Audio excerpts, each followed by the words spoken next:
Yeah, good evening everyone.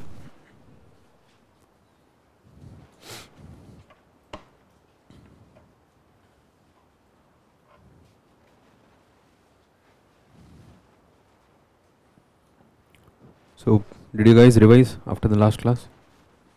No? Yes? Okay. So, any doubts from the last class?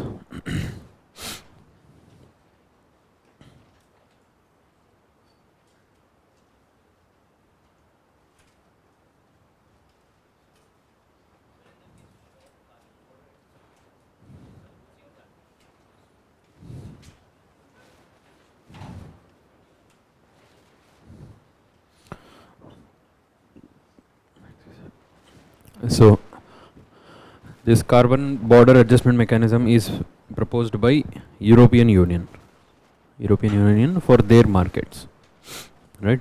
So, and India is one of the largest exporters to European Union. So we export a large number of products, and if they impose something extra here, and definitely India's environmental laws are not as strict as European Union's. So what they see while checking the products, whenever they compare a product which is manufactured in Europe and a product which is manufactured in India, what they see, the actual cost of production and the extra cost which they had to incur because of the strict environmental laws. Okay, so strict pollution control norms or strict discharge of effluents, है ना. So उसके लिए जितना extra खर्चा हुआ है वो यहाँ पर ऐड कर देंगे. They will just add that cost to Indian products. So that will increase the cost of these Indian products.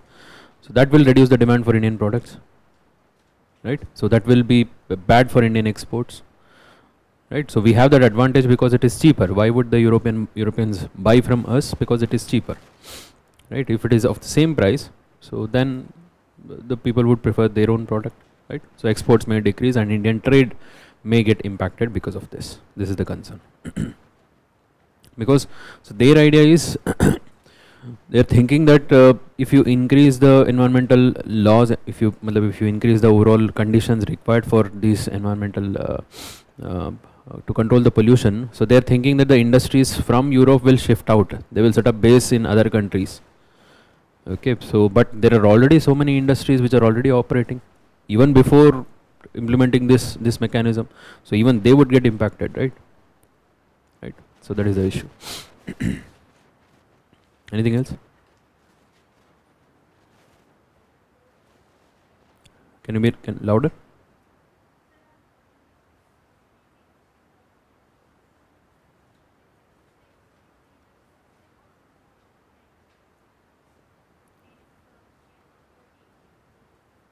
In which context?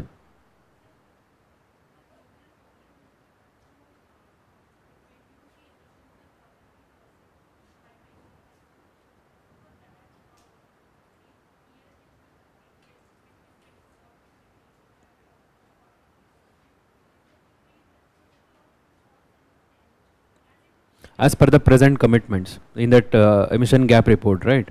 So emission gap report says that, so for example, let's take India for example. India has committed that it will reduce so and so amount of emissions. Let's say 1000 units of emissions we are going to cut it off. And India has a target of achieving 1.5 degrees of global warming, matlab to limit the global warming to 1.5 degrees Celsius. India has committed 1000 units, but it is also saying that it wants to limit the global warming to 1.5 degrees Celsius.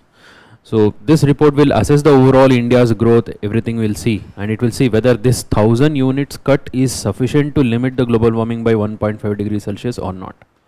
And according to it, let's say in the place of 1000, it is required to cut 1500. There is a gap of 500 units. है ना? So that they put it in terms of proportion. As per the presently committed targets, how much more they have to commit in order to limit to 1.5 degrees Celsius or 2 degrees Celsius. Okay, that 47, 43, whatever the percentage which is given, that is as per the present commitments. They have to declare much more as compared to the present one, so that they will limit the global warming to 1.5 or 2 degrees Celsius.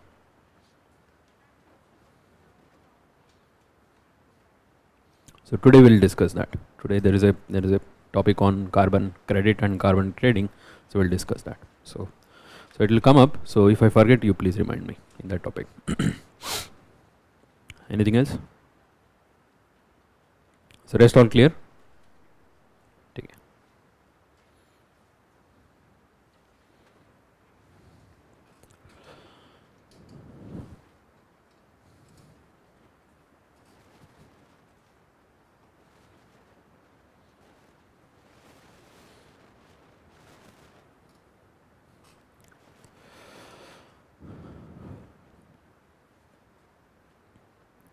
So today let's start with the next topic.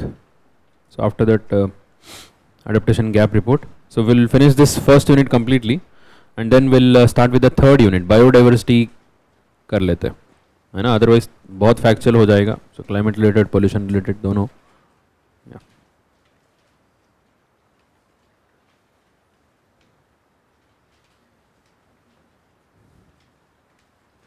ठीक है. ठीक है. ठीक है. Thank you.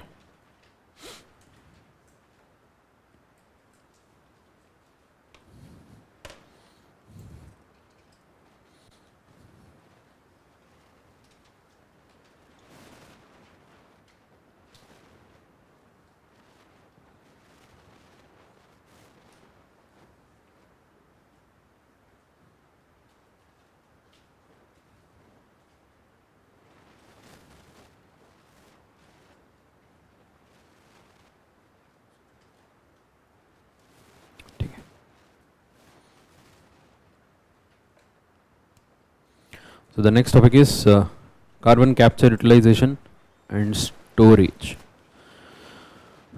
Okay, let me just give you some background to this topic. So this is in the context of carbon emissions. Okay, so carbon emissions, particularly the emissions of carbon. When we say carbon, it is commonly referred to carbon dioxide. Okay, so there are many different forms of carbon. So here in the context of global warming and climate change, the referred component is carbon dioxide. So when we say carbon emissions, it refers to the emissions of carbon dioxide mainly, and in a broader sense, in some more context, they also include methane. Okay, but carbon capture के context में we are talking about the capturing of carbon dioxide. So there's we have discussed in the last class about the overall issue of climate change and global warming, and the major contributing gas towards the global warming is carbon dioxide. Even though its potential is less, its overall proportion is very high. And overall proportion is very high. So there is a continuous release of carbon dioxide which is happening, and that we cannot stop. Right? I have told you. So the only solution is not to burn the hydrocarbons. Even if 100% efficiently you burn it, so it still releases carbon dioxide and water. Okay? So the only solution is not to burn it. So, but that is not possible immediately. We cannot stop burning the carbon hydrocarbons and the source of carbon dioxide. So वो तो continue रहेगा. So one of the best alternative for reducing the carbon dioxide in the atmosphere rather than just stopping it. Okay, so they are going the other way. So they will say आप burn कर लो, हम capture कर लेंगे. Okay, to capture it from the atmosphere. And then we'll do. Okay, we'll see something else. उसको क्या करना है वो देखते हैं. So it is basically seen as an alternative to not burning the fossil fuel itself, not burning the hydrocarbon itself. So, and it is also considered to be a good method for achieving net zero status. Net zero is based on this only, right? So rather than going for a status where there is no emissions at all, so here we will go for a status where the emissions are happening, and we will be able to capture it and store it, and keeping the overall amount of carbon dioxide in the atmosphere constant. So to enable all of this, we need a mechanism to capture the carbon. That is what is carbon capture. Okay, carbon emissions to hai. So all the industries at the global level and the agriculture emissions, vehicular emissions, everything is releasing the carbon dioxide, and that is which we cannot avoid, and that is why we are going for carbon capture. So its objectives to reduce the greenhouse gas emissions, to reduce the greenhouse gas effect, okay, green house gas emissions तो होगा but effect कम होते जाएगा या effect constant रहेगा. That is what is reduce the green house gas effect and to fight the global warming and to achieve net zero status. Okay, with these objectives we are trying to move towards carbon capture methods, carbon capture technologies. So so what are the different methods of carbon capture?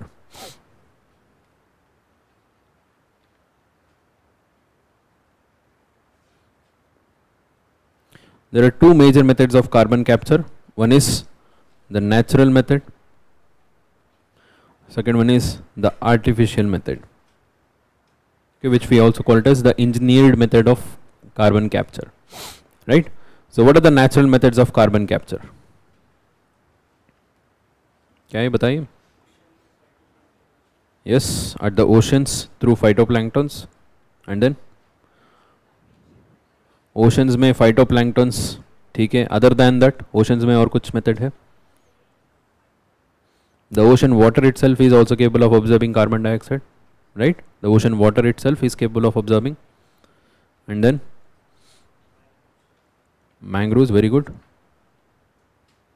And then seagrass and the coastal wetlands, and on the land the forests, right? So these are the different methods to which we can capture the carbon from nature. Very cheap, है ना? So in fact no cost, naturally छोड़ दिया तो अपने आप capture करेगा. So then why are we not going for these methods? So of course we are going for these methods too, but this will take some time, and our impact on the environment has been so huge that many of them have degraded. Mangroves are degrading, है ना? So wetlands are degrading. Their capacity to absorb the carbon dioxide have decreased over a long period of time. So as an immediate alternative, we cannot go for many of these. So that's why we have many artificial methods. Artificial methods are like, there are many methods. Okay, so you might have heard about directly absorbing from the thermal power plants, exhaust से पकड़ लो and carbon dioxide को separate कर लो, है ना? तो ये सब चीज़ें. So बहुत सारा ऐसे methods है. All these methods are classified into 3 types. So one is pre-combustion. Second one is post-combustion. Third one is oxy-fuel combustion. Pre-combustion, post-combustion and oxy-fuel combustion. So what do we do in pre-combustion? In pre-combustion, we will convert the fuel itself into hydrogen and carbon dioxide. Okay, that is what is the basic component, right? So fuel is processed to that an extent that we will convert just the fuel into hydrogen and carbon dioxide, and we'll use the hydrogen as fuel, and we'll separate the carbon dioxide, and we'll just capture it and store it before even burning the fuel. That is what is pre-combustion method. Okay, so these are just the ideas, and large scale implementation के लिए we need much more better advancement चाहिए. तो अभी implementation में नहीं है. So but ये तो कर तो सकते हैं. That is what is pre-combustion. Pre-combustion will separate the hydrogen and carbon dioxide initially itself, and hydrogen is used for the fuel, because hydrogen is non-polluting, है ना? तो energy भी अच्छे से आ जाएगा. Carbon dioxide will separate then only. Post-combustion क्या करेंगे? Post-combustion is when after burning, whatever the exhaust comes out, okay, after burning the exhaust comes out, in that we will capture the carbon dioxide. Okay, it is capturing carbon dioxide from the exhaust. That is post combustion. The issue with post combustion is that, so along with carbon dioxide, many other waste and gases, all of it are mixed. Okay, all of it is mixed up, and it is difficult to extract only carbon dioxide, and it makes it slightly expensive too. So because in normal combustion engines, what they use the air, okay, which is air available everywhere, so that is used for combustion, right? So that air, along with the carbon, along with the oxygen, it also has other gases that makes the higher impurities. So the third method banks on the combustion method using pure oxygen rather than open air. Okay, rather than open air, you just use pure oxygen, and if you use just pure oxygen to burn a fuel, in that whatever the output which comes, that is majorly made up of carbon dioxide and water, right? So that in that case it is easy to extract the carbon dioxide. That is what is oxy-fuel combustion. Oxy-fuel combustion relies on burning the fuel with pure oxygen, so that we can extract the carbon dioxide easily from the exhaust. Okay, so but from all the three processes, what we are doing, we are capturing the carbon dioxide. That is the main idea here. So that is what is called as carbon capture. Okay, rather than just releasing it into the atmosphere, we are trying to capture the carbon. So now comes the next part. So after capturing carbon, you have two options. One is carbon capture and storage. Okay, so capture करने के बाद में क्या कर सकते हैं? We can just store it. In that case, it becomes carbon capture and storage. So there is also another option for you, because carbon dioxide is used in various industries, various applications. It is used as input. So we will use as much as is required, and then we will store the rest of it, right? So that becomes carbon capture, utilization and storage. Either directly store करो, no need to use it, ठीक है? That becomes carbon capture and storage. So अभी जो latest आ रहे हैं, हर जगह में आ रहे हैं, तो इसको अगर ऐसे ही स्टोर करना है तो कुछ यूज़ है तो यूज़ ही कर ही लेते हैं ना. सो इससे तो कुछ फ़ायदा है. सो बहुत जगह में ये रॉ मटेरियल है ना. So that method becomes carbon capture, utilisation and storage. So that is what is called as CCUS, carbon capture, utilization and storage. So this is the overall steps involved in carbon capture, utilization and storage. Okay, first. So in case of pre-combustion, so it is just a method where we process the fuel in such a manner that we will separate hydrogen and carbon dioxide initially itself before the combustion. Okay, we will process the fuel to produce hydrogen and carbon dioxide. We will separate the carbon dioxide before combustion itself, and we will use only hydrogen for burning, hydrogen for fuel purpose. So मतलब carbon dioxide is captured before the combustion itself in fuel, from the fuel. Okay, that is what is pre-combustion. ये सब तो methods है, अभी तो implementation में लेके आना है. So most of them, they are not working on pre-combustion, they are working on post-combustion and oxy-fuel. Expensive बना देगा. Yes, you have to install separate oxygen cylinder, that makes it expensive. Yes. Yes, there are few things. We'll talk about that.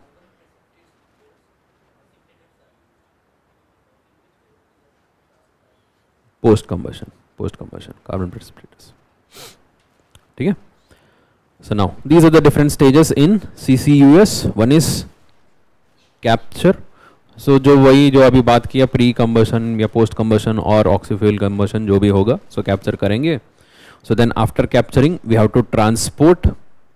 Okay, so we have to ensure that during the transportation it is not leaked, है ना? So that's why this is an important stage. So after transportation, you can directly use it for storage or utilization and storage. So in this case, utilization becomes 3, and whatever is left, that becomes storage. ठीक है? So now let's talk about utilization. कहाँ कहाँ पर utilize कर सकते हैं हम? Where can we use this carbon? Yes, fire extinguishers. Yes, beverages and various food, processed foods, है ना, food processing में use करते हैं, and various chemicals, है ना, carbon related chemicals, and then they also make it into some building material.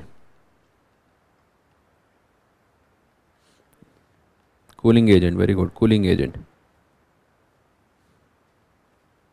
और inflators, ठीक है, और agricultural products. Okay, agricultural products, raw materials like fertilizers. Okay, and ठीक है, यही मेजर इंडस्ट्री में जो कार्बन डाइऑक्साइड यूज होता है. ठीक है, in few of the cases they also use it as fuel. Okay, carbon dioxide को कन्वर्ट करके फिर फ्यूल भी बनाते हैं. सो स्टोरेज कैसे करेंगे? So usually it is converted into so it is made to react with some of the minerals, okay, which is capable of absorbing this carbon dioxide, है ना. So some of the minerals which are capable of absorbing into carbon dioxide, उसको mineral form में convert करके then they just store it in the underground geological rock formations. ठीक है. So will it come out? ऐसे बाहर आने का chances है over a long period of time through the process of weathering. So this is what is carbon capture, utilization and storage. So अभी news में क्यों है? So because of two things. One is NITI Aayog. Okay, NITI Aayog has recently launched a policy framework and it aims to deploy this. It aims to deploy this mechanism of carbon capture, utilization, storage throughout India, and of course it requires much of research and development, then only we will be able to implement this. Okay, it is also aiming to develop the R&D mechanism in this context. तो इसलिए ऐसे एक policy बनाए हैं.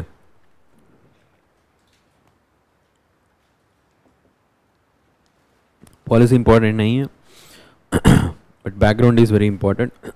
Okay. So and it also aims to target some of the hard to cut industries. Okay, that means जो जिसका emissions अभी immediately cut कर ही नहीं सकता है. Okay, so there are certain basic industries which are very much required, essential for the growth of the country. For example, cement industry. Okay, it is highly polluting, but if you cut the cement production, definitely it will impact the construction industry, right? So ये सब तो cut नहीं कर सकते. Rather than that, we can install these carbon capture, utilization and storage mechanism over there. Okay, it is easier to bring it to net zero with that process. Okay, that is one. Second, so जो material में नहीं है, it is Norway. Norway recently ऐसा एक offer दिया है सबको, open offer, जो भी कैप्चर कार्बन कैप्चर करके ट्रांसपोर्ट करके लेके आएंगे हम उसको स्टोर करेंगे. Okay, so it has said that whoever wants to capture the carbon and transport it and give it to us, we will store it basically. So along the North Sea's coast, they have to bring it, and there they will take it and they will store it. This is world's first open access carbon capture and storage facility.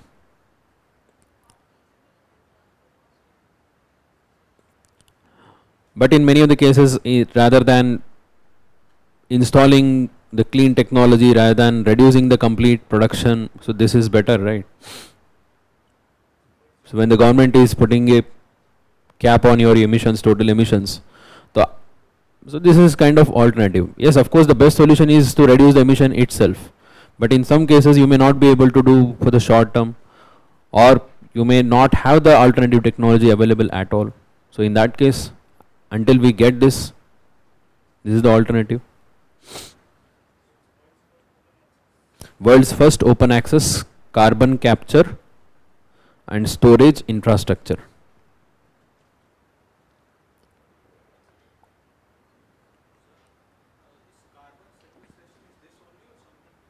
Carbon sequestration.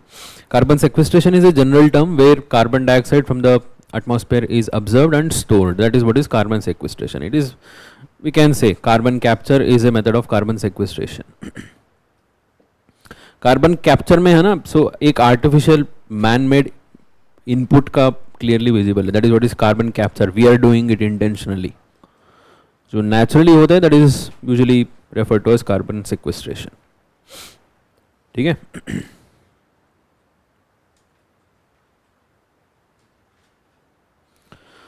So one of the another initiative, okay, important initiative is mission innovation. याद है mission innovation? कहाँ पर था? Yes, in the last class we discussed about biorefineries. So mission innovation is the international initiative. Okay, there are a total of 7 missions in that. One was biorefinery, another was carbon capture. उसमें भी एक mission है on carbon capture, utilization and storage, so which aims to make near zero carbon dioxide emission from power plants and carbon intensive industries. Okay, it targets the power plants and carbon intensive industry.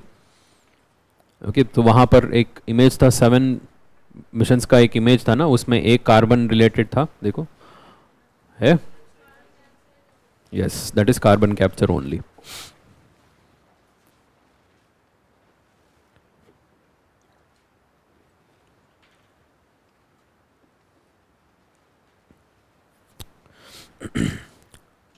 ठीक है, so that is one thing which you have to remember. बाकी तो ठीक है, just एक बार go through कर लेना.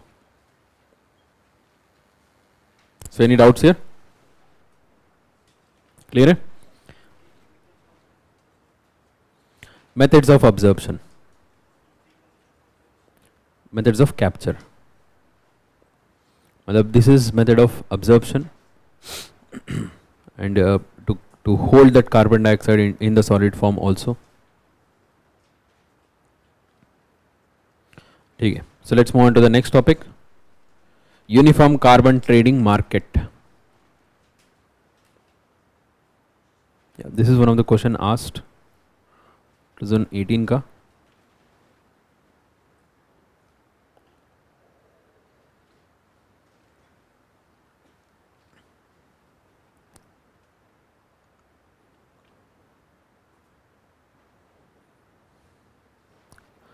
Carbon fertilization refers to the same thing. Okay, it is increased plant growth due to increased concentration of carbon dioxide in the atmosphere. ठीक है,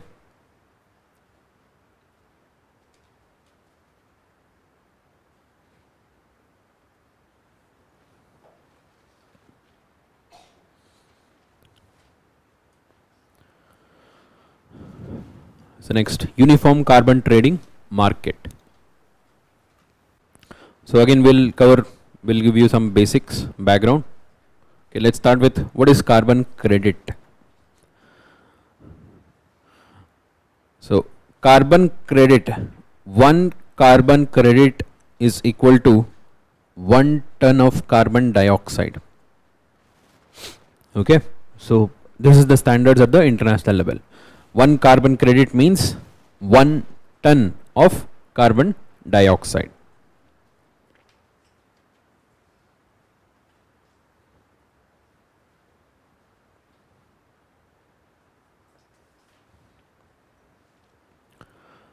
So why are we counting the carbon dioxide in terms of this weightage या carbon credits को क्यों रख रहे हैं? So because after we got to know that the carbon dioxide is causing the global warming and the huge amount of greenhouse gases which is causing the global warming, so we targeted to reduce the carbon dioxide emissions, है ना? So UNFCCC के अंदर तो major initiative वही था. So and so particularly under Kyoto Protocol, so we gave some fixed targets to be achieved by the different countries. In that context, this term came into usage, we can say.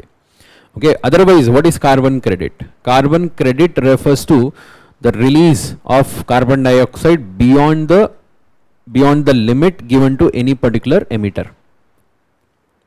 Okay, so any particular emitter, let's say it can be at any level, it can be at a individual level, or it can be at a industry, a particular entity, or it can be a state, or it can be a nation, or at the world level overall. ठीक है, so वो जो limit हम fix करेंगे, मतलब कोई भी national government will fix it और इंटरनेशनल लेवल पे क्योटो मैकेनिज्म जो फिक्स किया था ऐसे. So let's say we have an industry here. Okay, let's say we have an industry, let's say cement industry, and it releases carbon dioxide. Okay, so government has made it mandatory that in a year you have to release only 100 tons of carbon dioxide. Okay, so let's assume that you have to release only 100 tons of carbon dioxide. Okay, तो इनको क्या करना पड़ेगा? So they have to bring some better technology, emission standards, है ना? So अच्छे से जो fuel को burn करने वाला machineries लेके आना है, or they have to capture that carbon dioxide. They should not release, right? So let's say ऐसे बहुत सारा मेहनत करके दे reduced, they emitted in the entire year, they emitted only 90 tons of carbon dioxide. They were asked to limit 100 tons, है ना, तो आपको 100 turns तक ही एमिट करना है, उसके ऊपर नहीं जाना है. इन लोगों ने बहुत ज़्यादा मेहनत करनी है, 90 टन्स तक ही रिलीज़ किया. So they have the advantage, है ना. तो जो 10 टन्स बचाया था, that will be given to them as a carbon credit. Carbon credit. So you apply at the national level. So let's say India was given a overall target. You have to emit only, let's say, 1 lakh tons of carbon dioxide, and UK was given a target same, आपको भी 1 lakh ton of carbon dioxide. उन लोगों ने ज़्यादा emit कर दिया. Okay, 1,50,000 emit कर दिया. हमने total 50,000 ही emit किया. है ना, हमारे पास 50,000 credits है. Right, that is the credit which we have. So हम बोलेंगे आपको दे देंगे, आप मुझे हमें पैसा दे दो. है ना, सिंपल सी बात है. वही है carbon credit. We have the credit, we can sell it to anyone. That mechanism to sell it is what is called as carbon trading. Okay, so UK released more and they have the obligation, they said that we will release only 1 lakh ton. Okay, they had given the commitment and now they had released more. To compensate that, they have to purchase these carbon credits from others who had released less. जिनके पास में credit है उनसे लेना है. ठीक है. So that is what is carbon trading mechanism. So all this carbon credit and carbon trading mechanism took a formal shape under Kyoto Protocol. Under Kyoto Protocol, it took a formal shape. So what was the overall target of Kyoto Protocol? So there were certain group of countries for which the emission targets were fixed. Emission targets were fixed. What is the group's name? Annex 1 countries. Annex 1 countries के लिए there was fixed targets. Okay, so before we go here, let me just explain this. So ये Kyoto mechanism समझने के लिए चाहिए.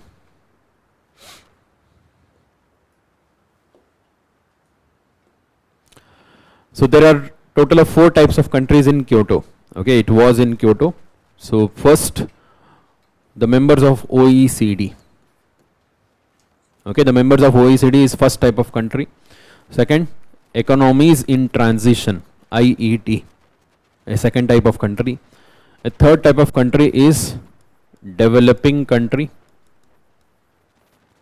A fourth type of country is LDC, that is least developed country. Okay, there are 4 types of countries. All these are members to Kyoto Protocol, let's say. Okay, let's take just one example. UK is OECD. Okay, these are all developed countries who have taken the advantage of industrial revolution much earlier, and they had grown without limiting their growth, without accounting, without thinking anything about the carbon emissions or emission reduction. ये कुछ भी नहीं था उनके लिए जब उनका growing stage था. All of these are OECD. OECD members. Okay, they are generally considered to be here. Economies in transition are those countries which are, even though they are part of the developed world, but still they are not as developed as these countries. For example, Eastern European countries, the members of former Soviet Union. Okay, जो Soviet union के surrounding में था, इसमें इतना ज़्यादा advance development नहीं हुआ था, even though they are also developed to better extent than developing countries. These are called as economies in transition. These are specifically the members of erstwhile Soviet Union only. Developing country तो पता है, for example India. Okay, so here we can take an example of let's say Ukraine. Okay, here it is, example is India. So LDC, let's say it is Nigeria. Okay. So for Kyoto, for the purpose of Kyoto, we don't group them under the same headings. Okay, this is for our understanding. For Kyoto purpose, these are grouped as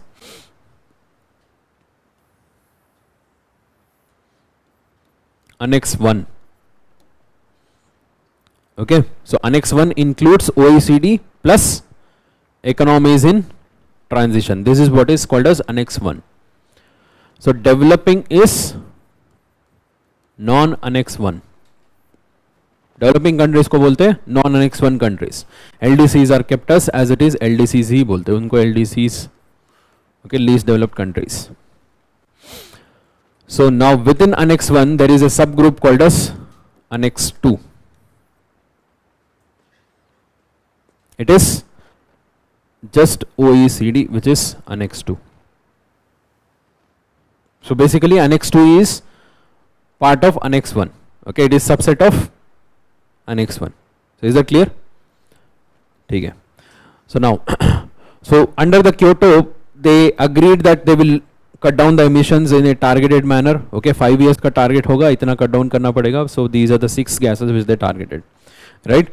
So in that they gave fixed targets for all Annex 1 countries.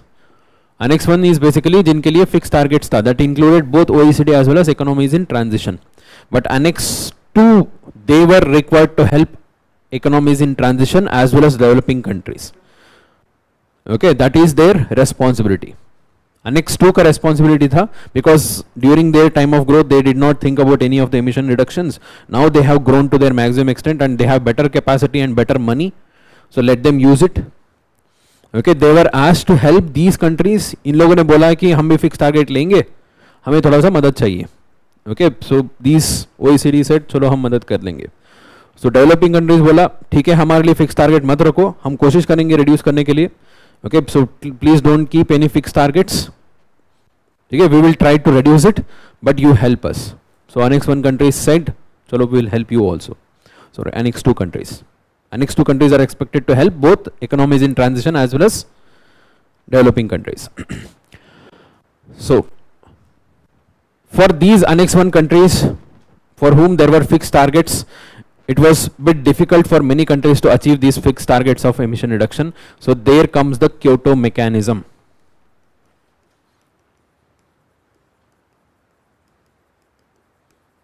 So what is a what are Kyoto mechanism? There are different mechanisms which we call as Kyoto mechanism. So one of the important Kyoto mechanism is joint implementation.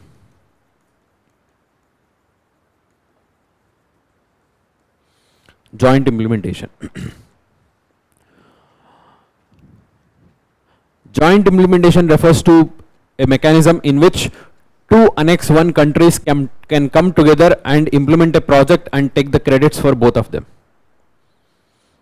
Okay, so two Annex 1 countries will come together and it will implement a project for emission reduction, and whatever the emissions which they have reduced, they will take the credits, both of them, दोनों ले लेते हैं, depending upon how much they have invested. Okay, if they equally invested equal credits, or if they have invested according to more or less according to proportionately, they will take the credits. That mechanism is called as joint implementation. There also there is the idea of carbon credit, right? Because when you implement a project, you would have reduced some amount of emissions. They will count how much of reduction has happened, so we will take the credit for that. Okay, that reductions we will take it in our account. Okay, that is what is joint implementation mechanism. Then second one is clean development mechanism, CDM. Clean development mechanism. So joint implementation का best example होगा वही UK और Ukraine का ले लो. So let's say for UK it is difficult to implement any of the project in their own land because it is too costly over there. They will come to Ukraine and together they will implement a project, and UK and Ukraine will share the credits for that. That is what is joint implementation among themselves. Clean development mechanism, when an Annex 1 country comes into non-Annex 1 country and there it implements a project and helps reduce the emissions over there. Okay, and it can take all the credits because developing countries, they don't have anyway no fixed targets. That is what is called as clean development mechanism. Basically Annex 1 countries are helping the developing countries in clean development, right? That is what is called as clean development mechanism. Why would they do it without any kind of returns? So इसलिए we are giving them carbon credits. Okay? So but here not every country will come and implement by themselves. Okay? Some of the countries are lazy to do that, so there is also carbon trading mechanism, which is also called as emission trading. है ना, Kyoto के अंदर जो trading mechanism था ना, that is also called as emission trading mechanism. Let's say India had already implemented a project, for example, Delhi Metro. Delhi Metro is considered to be totally electric, totally carbon dioxide free, है ना, there is no emissions. So India will say हमने इतना सारा इसके वजह से इतना सारा कम किया. Okay, मान लो यहाँ पर दिल्ली मेट्रो नहीं है, so many people would have used their private vehicles or any other manner, है ना, so and they would have released so amount of carbon dioxide. So using Delhi Metro, we have reduced this much of emissions. So now UK will just come and pay us money and take the credits. So what we are doing, we are trading the credits. That is what is emission trading mechanism. But ये अलग बात है कि like we will burn coal to produce electricity to run the Delhi metro, है ना? So ठीक है. So but that mechanism is there. That mechanism is called as emission trading mechanism. Emission trading is open for everyone. Yes, yes, among everyone. That is totally open. उनका कुछ बहुत सारा specified rules है. ये Kyoto के अंदर पूरा mentioned है. Okay, there are clearly mentioned rules how to measure them, how to quantify them. है ना, वो उनका काम है, हमारा काम नहीं है. And next one countries. Yes. Anyone can come and implement. Yes. So that is what is Kyoto. Kyoto के अंदर था, Kyoto तो पूरा fail हो गया. We know that Kyoto was total failure. So then after that comes Paris Agreement. Paris Agreement. So is there any carbon trading mechanism in Paris Agreement? Yes. What is this? So there is some different mechanism is there. All of this comes under Article 6 of Paris Agreement. Okay, you have to remember this. This is under Article 6 of Paris Agreement, and this was finally settled in Glasgow only. Last year COP Glasgow में settle हुआ था Article 6. Okay, the Article 6 talks about different types of carbon trading mechanism. So here there are two types of carbon trading mechanism which is implemented under Paris. Okay, so you can see एक box है, box में दिया हुआ है. Okay, one is called as Internationally Transferred Mitigation Outcomes, ITMO. So are you able to see that?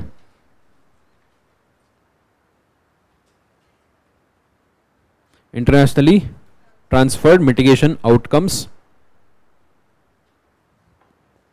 ITMO.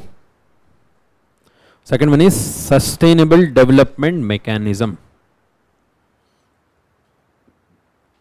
Sustainable Development Mechanism. So Sustainable Development Mechanism is same as Clean Development Mechanism. जो पहले था वैसे वाला ही है. So now it has been made much more broader and there were some more different rules here. ठीक है. So first one जो Internationally Transferred Mitigation Outcomes is basically bilateral transfer of carbon credits. One country has more credits and it wants to transfer to the other countries, they can do so. That mechanism is called as the Internationally Transferred Mitigation Outcomes. So these two terms है ना, so direct question आ सकते हैं, बहुत detail में नहीं जाएगा. Sustainable Development Mechanism is in the context of what? Okay, दो चीज़ें याद रखना है, एक है Paris Agreement, दूसरा है carbon trading mechanism, trading of emissions. Or internationally transferred mitigation outcomes also in the context of carbon trading only. Okay, but ये होगा bilaterally. उनका जो INDCs fulfill करने के लिए ऐसे ज़रूरी नहीं है कि they have to reduce it in their own land, because this is one of the better alternative. If you ask them to reduce in their own land, so उससे कोई भी फायदा नहीं है. It is too costlier, and it becomes costlier, and that may be one of the reason for many of them to not to implement it. Because what we need is overall reduction as a whole, global level में reduction होना चाहिए. कहाँ पर reduction हो जाए, क्या फर्क पड़ेगा, right? So that is why we have this. However, the rules and the exact mechanism for this is not finalized yet. Okay, इन दोनों का जो sustainable development mechanism है ना and ITMO का, दोनों का exact mechanism of implementation is not finalized yet. अभी तक finalize नहीं हुआ है, तो उसके बारे में discussion चल ही रहा है. Not happening. There is also one of the most important topic of discussion is what about the Kyoto credits. Kyoto में इतने सारे collect किए थे बहुत सारे countries, उसको carry forward करना है नहीं करना है ना, इसके बारे में भी discussion हुआ था Glasgow में. It happened in Glasgow. So some of the major consensus was that, so they said we will use it for a short time period, okay, with a deadline, and before that they have to sell it off and use it off. Okay, so ऐसा कुछ discussion हुआ है, but it is not settled yet. It is not settled yet whether it will be carried forward to Paris and what is the mechanism for that. Yes, yes, yes, we'll come there. Yes, double counting. So what is double counting? ये बहुत interesting है. See, this entire trading mechanism is very complex. Okay, it's not that easy to measure the carbon dioxide and give credits to this. And another thing is it has to be certified. Whatever the emission reduction which you are doing, it has to be certified. There was a mechanism under Kyoto for this certification. So that is what he called as the certified emission reduction. है ना, उसको बोलते थे certified emission reductions. So it used to happen that few of the countries which have the targets, the fixed targets, they used to reduce more. Okay, let's say there are two countries, Annex 1 countries. Okay, so let's say Ukraine has reduced the emissions beyond their target, and they had this carbon credit and they had registered overall जो हमने इतना reduce किया है ये देख लो, हमने और 10 extra भी reduce किया है, तो ठीक है उनको थोड़ा सा क्रेडिट दे दिया. Second, UK had released more and they could not fulfill their targets. They came and took the credits from Ukraine. Okay, many times it happened that the credits were given to both Ukraine as well as UK. This should not happen, right? जो भी reduction हुआ है, if it is being transferred to the other country, it should be erased from this account. That was not happening in many of the cases. That is what is called as double counting. Ukraine के लिए Ukraine का budget में भी आ गया, UK वाला budget में भी आ गया, ऐसे कैसे होगा? ओवरऑल तो फिर जो स्टेटस था वही रह गया, right? So that should not happen. उसके ऊपर भी बहुत डिस्कशंस चल रहे हैं. How to avoid the double counting, what is the mechanism, what is the fool proof method. So that is yet to.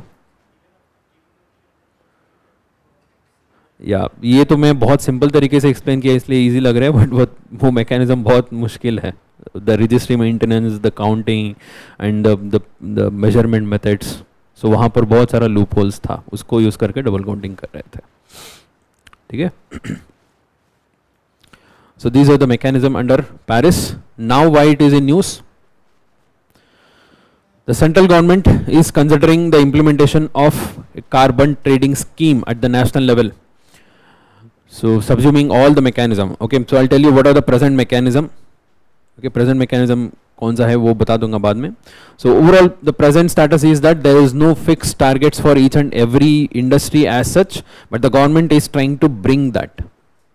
Okay, the government is trying to bring that. It is trying to bring a national level carbon market mechanism, and initially it will be made voluntary for the units, for the entities, whoever is releasing the carbon dioxide.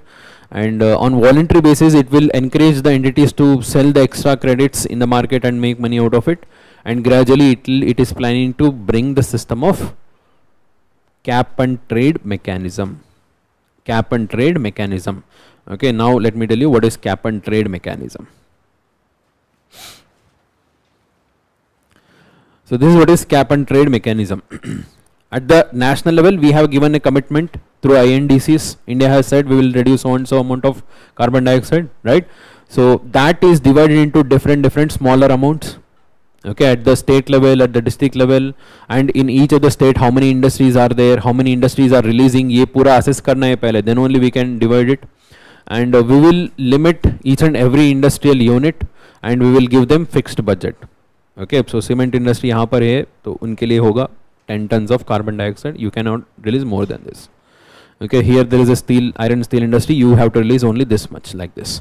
Okay, in this example you can see that there is entity emitter A, emitter B. So let's say that both of them have the same level of budget. Matlab you have to release only this much of carbon dioxide, even you have to release only this much of carbon dioxide, you cannot exceed this. But this emitter B brought some more better technology and he released much lesser than the given budget. So he has got this extra carbon credit. He could not limit here and he emitted more. Okay, he has got more, and now he says emitter B can sell this extra credits to emitter A. Right? That is what is cap and trade. Okay, cap and trade mechanism. We have put the limit Okay, first you have to fix that, then only we will be able to assess that, right? So that we have put the cap on the overall emissions, and whoever is reducing less can trade that credits to whoever had emitted more. Okay, so it has 3 steps, you can see. First we have to set a cap, and second we have to issue permits based on the overall assessments, and then we have to allow the buying and selling so that overall emissions are limited. So this the government wants to bring gradually, the cap and trade mechanism. Then only we will be able to overall keep account of how much of carbon dioxide is releasing from how much and कहाँ पर ज़्यादा काम करना है. Okay, where we have to work more in order to reduce the carbon dioxide emissions, that we will get to know gradually. So however, presently there is no such rule. There is no such rule except few mechanism. There are 2 mechanisms under implementation. One is perform achieve trade PAT scheme. Second one is renewable energy certificates. Okay, REC. Okay, we'll discuss these 2. Presently तो यही 2 है, and this is limited to only few of the entities, few of the industries only, and the government wants to make it open for everyone at the national level. Okay, if you make it open for at the national level, so all the industries जिनके लिए limit है, they can trade, they can purchase, they can sell at the national level. That will be much more easier to so overall implement the entire obligations under Paris Agreement. Now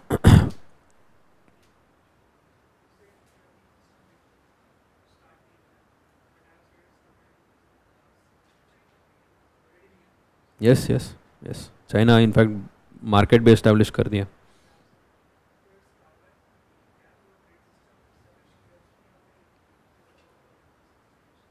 नहीं, not good protocol. It has established their own market at their national level. Okay, so this system which we are trying to implement, the cap and trade, they have implemented. But I don't think they have implemented everywhere. National level पे हर जगह में implement तो नहीं किया होगा. No country has done it yet. अभी तक तो नहीं किया. Okay, there are certain specifically targeted industries and sectors which they may have implemented.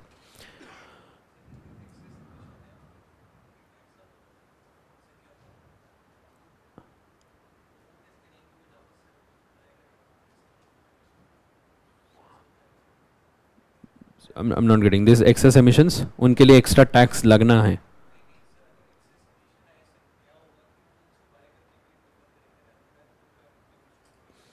Then what makes them that they have to buy from the others? There is a government order. Government अगर order लेके आए, there would also be some rule. If at all you are not fulfilling, what would happen? There would be some penalties, or they may also restrict your overall production itself maybe. So whatever the government makes the rule, so that should be there. Otherwise, why would they buy? Right? There should be some penalty in different forms.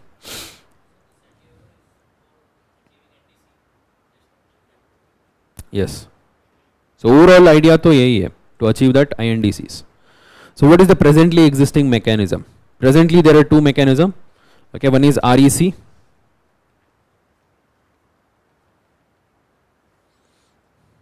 Second one is PAT scheme.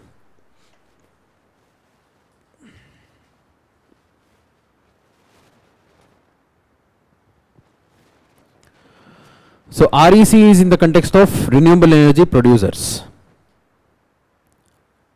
So in India we have many different producers who are producing energy at private sector, at community level, at even cooperative level, okay, at state level, at national level, center sectors. बहुत लोग involved है जो renewable energy production में. So what are the major renewable energy forms? Solar energy and wind energy. India में अभी जो majorly चल रहा है solar energy and wind energy. Okay, you can also install, all of you can also install a small solar plant and you can sell the energy to the government. Okay, what is the scheme? Kusum scheme, PM Kusum scheme.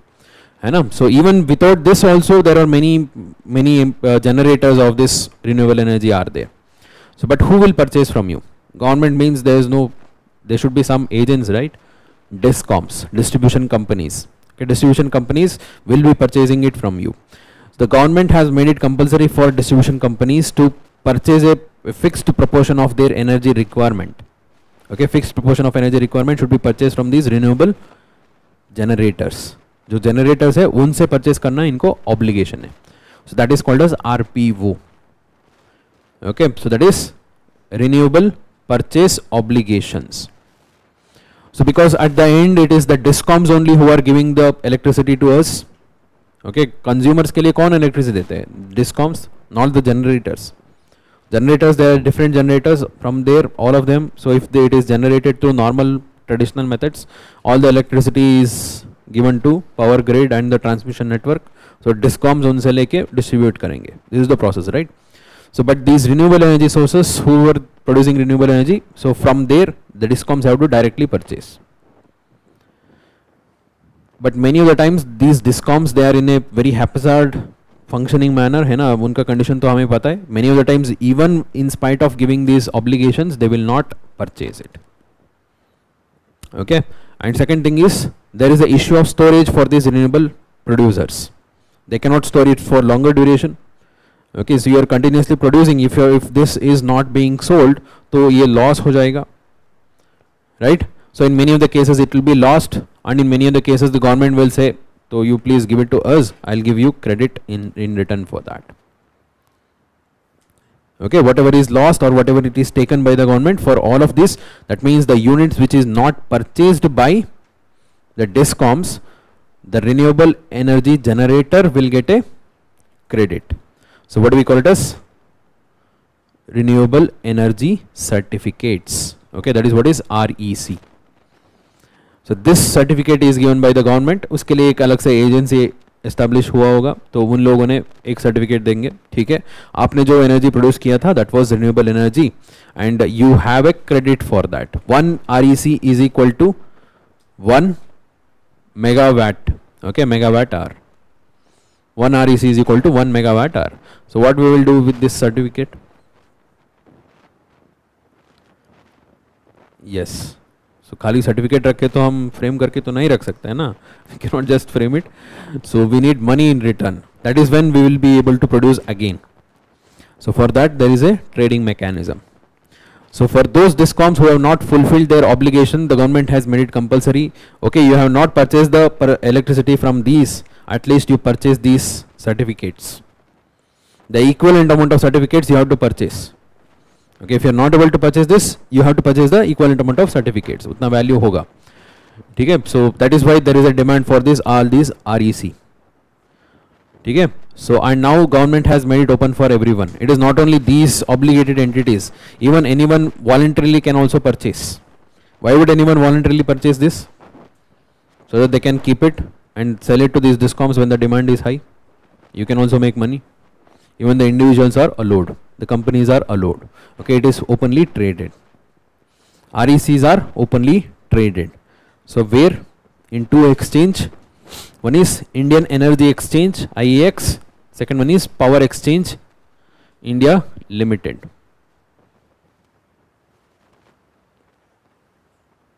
Okay. So Indian Energy Exchange, that is one. Second, Power Exchange India, two. Okay, these are the two exchanges where these certificates are traded. This is called as Renewable Energy Certificates and Renewable Purchase Obligation, RPO. So this is only working in the context of discom. This is also a kind of carbon credit only, right? So it's a form of carbon credit, carbon trading ho gaya. So PAT scheme is brought by the government. So targeting a total of 13 sectors. Okay, so for a total of 13 sectors, government has brought this PAT scheme.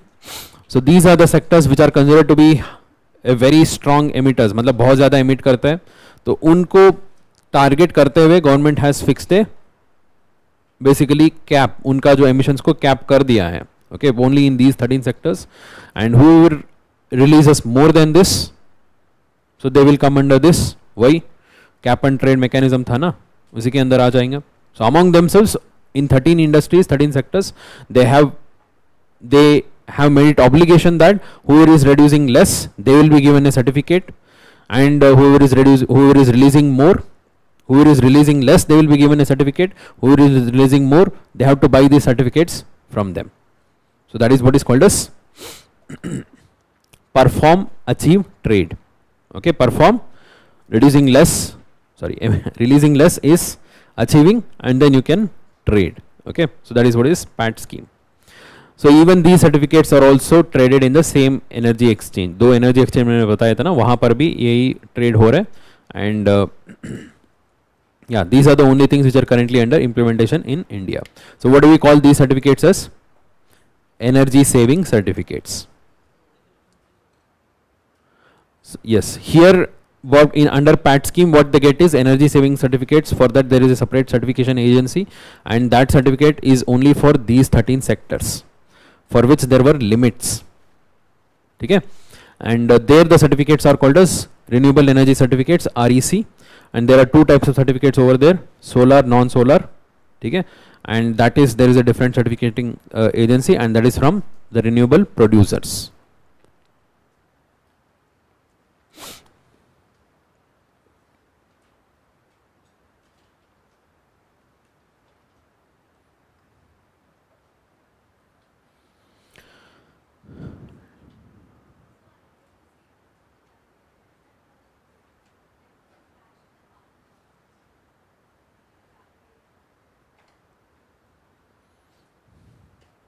See, post-COVID, it is not only crash in the carbon market, it's all these efforts towards the emission reduction, all these have got derailed. Okay, it has taken entirely back seat, all these initiatives. Because whatever the commitments which they had given, so all these commitments, nobody was, first of all, nobody was asking them whether did you fulfill this or not, because the people were dying. Okay, economy was collapsing. And second thing is, even the countries were not very enthusiastic to fulfill their obligations. Okay, their first priority is to save the lives and then revive the economy. Okay, so there were no demand for all these carbon credits at all. So no demand.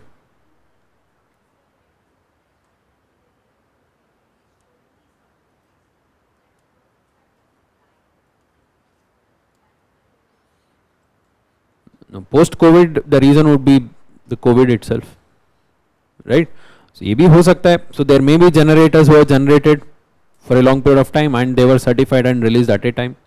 But there is no international trading mechanism. When you say China and India, inside China, inside India, there is no international trading mechanism here.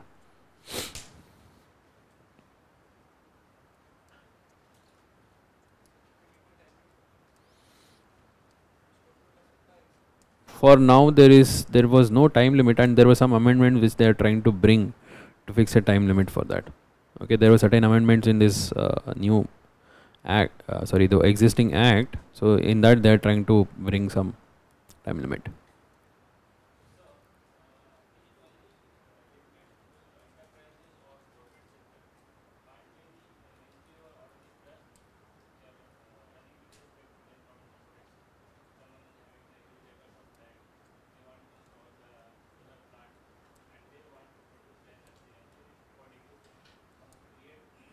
Yes. The energy production, renewable energy production can be done by anyone.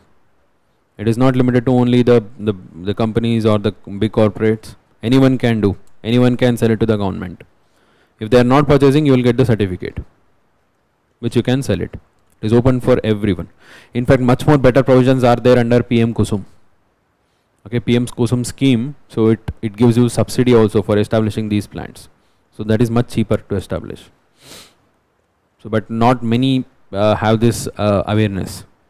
It's a very good scheme actually. So we have a query. Can you please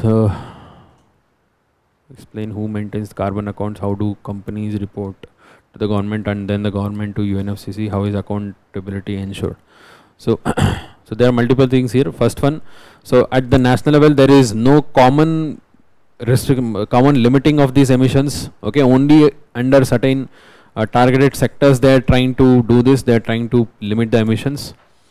Okay, so second, how the government is going to report to UNFCCC. So that is what is being discussed under Paris. Okay, you will constantly hear about the rule book. Okay, rule book is being discussed. Rule book is under discussion, agreed or finalized. So all this contains all these rules.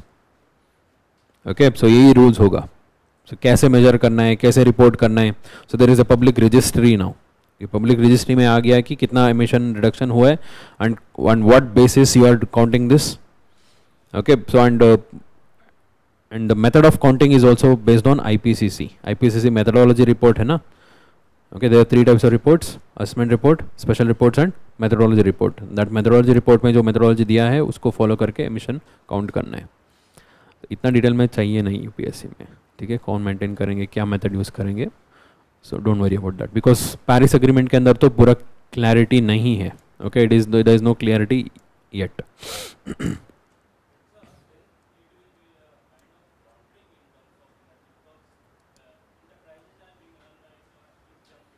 That is why we need a common market at the national level and proper rules. The government is trying to bring that. If we have to fulfill our INDC targets, we need such mechanism. We need a proper market, proper rules. The government wants to bring that. Right? So now, how it can bring? Based on what? Based on the recent bill passed in the parliament. Okay, this is not there in the material, just add this. Recently an amendment has been made in this Energy Conservation Act through Energy Conservation Amendment Bill 2022.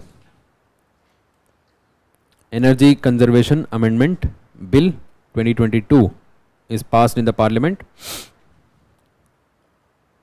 So in that amendment, the central government has been given the power to establish carbon markets.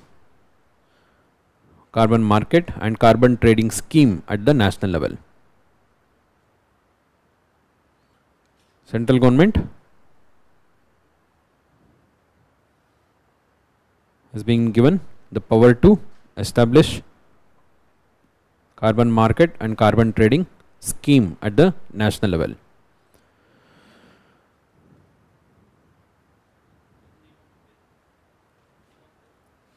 Energy Conservation Amendment Bill. Energy Conservation Amendment Bill. Carbon market and carbon trading scheme. Carbon trading scheme. But what exactly the mechanism, there is no mention of this. It is totally given to the central government. Why fix karna hai, and even now there is no clarity about that. No, this bill is passed. This is basically amendment bill of Energy Conservation Act, which was और पुराना act था, उसको amend करके ये provision लेके आए.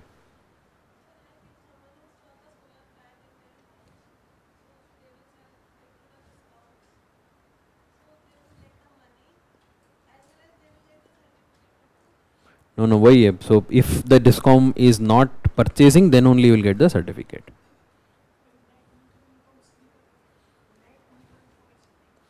वो अलग है, वो इलेक्ट्रिसिटी रिलेटेड है. And that is the major problem है ना. So ग्रिड से कनेक्शन तो नहीं होता है, बहुत जगह में नहीं होता है. तो एक्स्ट्रा जो प्रोड्यूस करके you have to channelise to the overall discom का ही जो नेटवर्क है उसी में ही चैनलाइज करना है. ग्रिड कनेक्टिविटी हर जगह में नहीं है, जहाँ पर है वहाँ पर मिलेगा आपको, अदरवाइज तो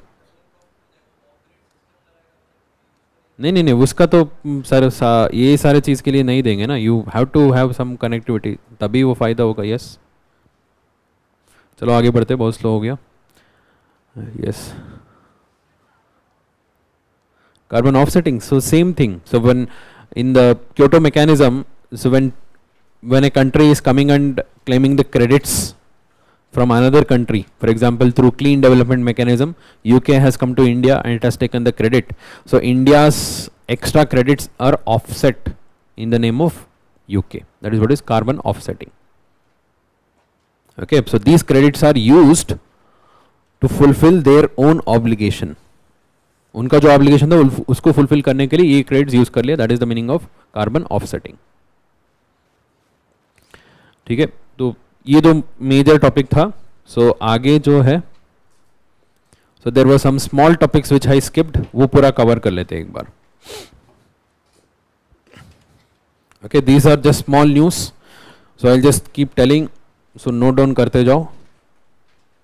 सो these are mostly information type.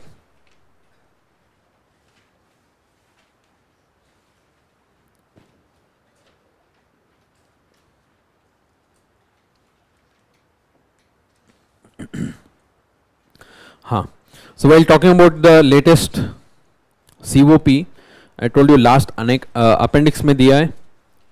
I'll tell you the important ones, just mark it. Okay, come to the appendix 1, page number 124. उनमें से obviously सारा तो याद नहीं रहेगा, अगर किसी को सारा याद हो गया तो अच्छी बात है. So there I'll give you some important ones and I'll give you the gist of it. Okay, just mark करते जाओ, एक बार सुनते जाओ बस. So there are various different initiatives taken. इसके ऊपर direct question आएगा तो direct question ही आएगा. Okay, so what is this? Whether India is part of it, what is the objective? Okay, whether it was launched in this COP or not. Of course, all of these are launched in this COP only. Okay, first important one, International Drought Resilience Alliance. International Drought Resilience Alliance, IDRA. Okay, by the name of it you can guess, it is an alliance to bring resilience in the context of drought, of course, right? So what is resilience? Resilience क्या होता है? The capacity to face, capacity to withstand, that is what is, we need adaptation, right? So you can see the aim to support the countries exposed to the continued threat of drought. So for that they need for that they need resources, technology, knowledge, innovation, ये सब चाहिए. So यही है basic aim. And who has started this? Spain and Senegal. Spain and Senegal along with few other country. It was first announced in the UN General Assembly by Spain, इसलिए Spain initiative लिया है and इसको यहाँ पर लेके आ गया है. India has not been part of it. Okay, India इसका part नहीं है, अभी नहीं है. इसका मतलब ये नहीं कि आगे नहीं जाएगा, अभी तो नहीं है बस. Okay, that is International Drought Resilience Alliance. Okay, remember Spain and Senegal and first started in 2022 UN General Assembly में उसको introduce किया था, अभी इसको लेके आ गए हैं. So next one is also important, Food and Agriculture for Sustainable Transformation Initiative, FAST initiative. Food and Agriculture for Sustainable Transformation Initiative. Food and Agriculture से आप याद रख सकते हो, it is by FAO, Food and Agriculture Organization. Okay, FAO is part of UN only, right? UN का ही agency है. Overall, this is in the context of agriculture and climate change. So because of climate change, agriculture is going to get impacted, and at the same time we have to bring some changes in order to ensure food security in the coming days, right? So that is to improving the quantity and quality of climate finance to transform agriculture and food systems by 2030. Okay, that is the overall objective. Improving the quantity and quality of climate finance to transform agriculture and food systems by 2030. ठीक है, this was also announced and finalized in the latest one. ये सारा अभी जो Sharmil Sheikh COP में ही finalize हुआ है, announce हुआ है. So next important one, Global Shield Against Climate Risk. Global Shield Against Climate Risk, वो finance की part में second one. ये important है, Global Shield. Okay, in fact this can be your topic for mains also. Mains का भी topic हो सकता है, जैसे one sun one world one grid वाला आया था ना, ये भी ऐसा ही है. So because the topic is like that. So वहाँ पर टॉपिक था solar energy, here the topic is the climate risk and the climate insurance which is very much required. Okay, so because of the climate change, the countries which they are facing the threat, they are going to face some of the loss. For that, the most important aspect is insurance. Okay, insurance चाहिए and some more investment is required in order to bring the capacity. Okay, increase the capacity for them. So overall objective to provide climate risk insurance and social protection schemes in developing countries. So here the shield they are referring to is the insurance shield. Okay, insurance and the protection schemes, and this is supported by World Bank. Supported by World Bank. उसके लिए एक financing facility भी लेके आ गया, that is what is global shield financing facility. वही second point में दिया है, मिल गया, ठीक है. So who has announced this? G7 and V20. G7 तो पता है, G8 से रशिया को हटा दिया, G7 हो गया. G7 plus V20. V20 initially it was established as vulnerable 20, but now There are more countries. It is not just 20. Okay, these are basically the vulnerable countries which are going to face the threat of climate change. वो एक group बनाया था. That is what is V20. So it was established in 2015 at Peru. So presently there are 58 countries which are part of this V20. Okay, that is global shield against climate risk. Important one. You can put a star mark also next to it. So next, mangrove alliance for climate. ये important है क्योंकि India member है, and Indian mangrove is also under deterioration, right?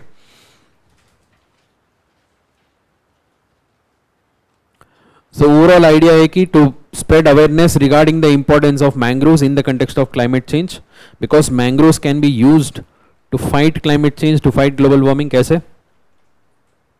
Carbon sequestration, then it will reduce the impact of all these disasters along the coastal region, cyclones, flood, storm surge, है ना, इसका impact को कम करता है, soil erosion, ये सब चीज़ें कम करता है. So that is why mangrove has a huge role to play in the coastal ecology.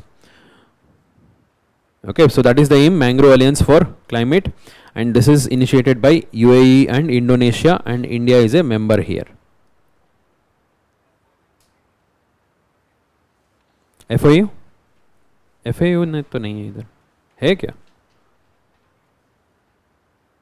No, I guess. UAE and Indonesia, India is a member.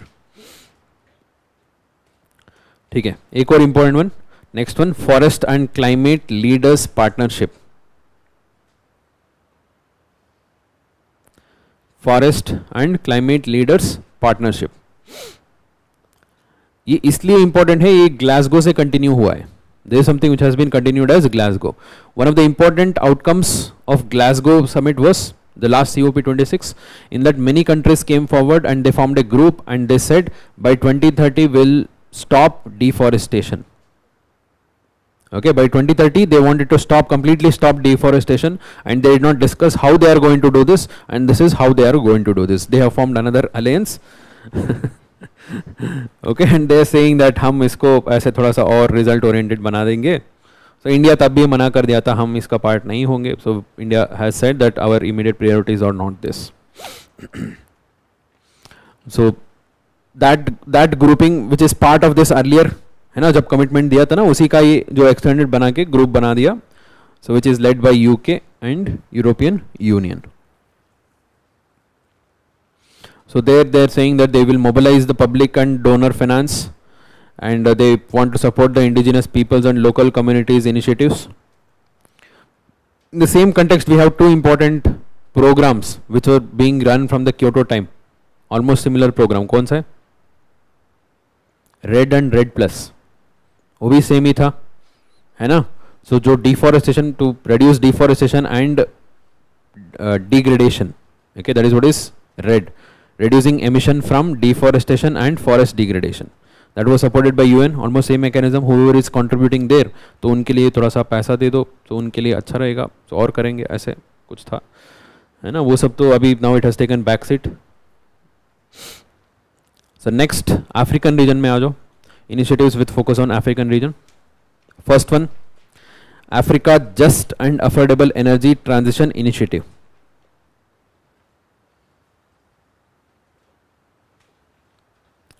Just and affordable energy transition initiative. Just के नाम पे दो तीन है. Okay, सो Indonesia का एक just था, and यहाँ पर एक है, एंड एक और भी जस्ट है, that is beyond COP, COP के बाहर है, and that also talks about clean energy only. ठीक है, सो अफ्रीका के कंटेक्स्ट में जो जस्ट है, Africa just and affordable energy transition initiative, the overall aim is to provide all African with access to clean energy. They want to provide all African with access to clean energy, and through that they want to drive the economic growth. Okay, so clean energy जो initiative है, it is not only about environmental, they also want to take it as a channel of economic growth to provide employment opportunity. And this is supported by International Energy Agency and International Renewable Energy Agency, IEA and IRENA. Who has launched this? Egypt has launched this, okay, under the leadership of Egypt. Africa में एक और important initiative था, African Carbon Markets Initiative, in the next page, okay, African Carbon Markets Initiative, ACMI.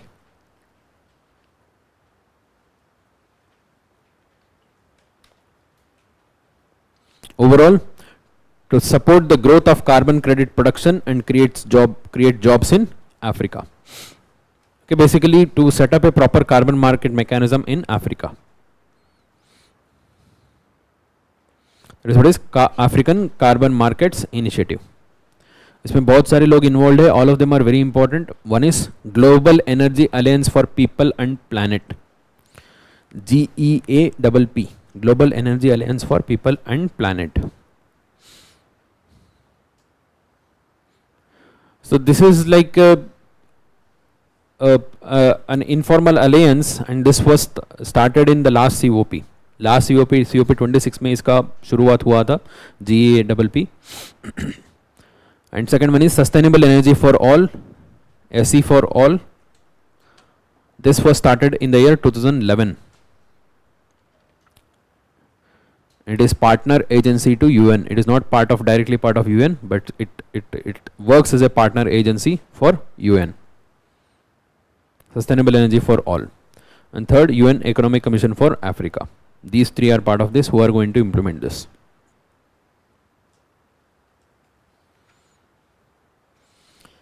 Okay, mobility and urban transformation में major मुझे कुछ नहीं लगा. So मतलब जो major decision लिया है, so you can just glance through that later. So come to climate mitigation and adaptation targets.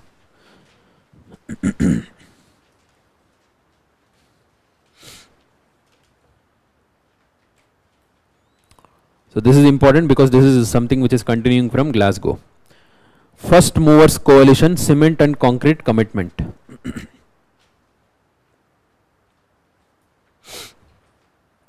So this is basically initiated by First Movers Coalition only. Okay, the group who are implementing this is First Movers Coalition. So what is this First Mover Coalition? It was established in the last COP. COP 26 Glasgow में established हुआ था. So their overall idea is to decarbonize the heavy industries. To decarbonize the heavy industries, these heavy industries and जो multinational companies है, जो large scale corporations are there in these industry, they have the capacity to bring cleaner technology. They want to use their purchasing power to transform their overall energy requirement into cleaner forms. Okay, so उसके लिए group बनाया था First Movers Coalition. Okay, so voluntary basis में so बोला कि आपके लिए capacity है, आप कर सकते हो, करो. Okay, यही बात है. So among all the industries, among all the entities who are working in the entire मतलब entire जो economy है, तो इनमें से जो major players है, major industrial groups है, they have the better capacity to bring this cleaner development.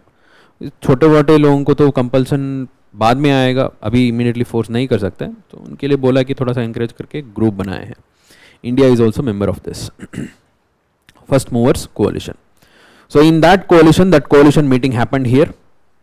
Okay, so they have given some commitments in cement and concrete. Okay, so there in those sectors they are saying that at least 10% purchase will be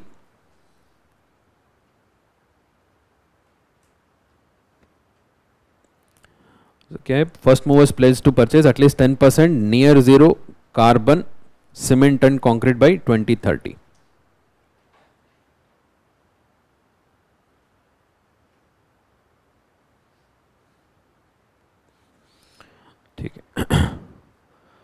So next one, Lead IT. Lead IT. This is important because this was hosted by India along with Sweden.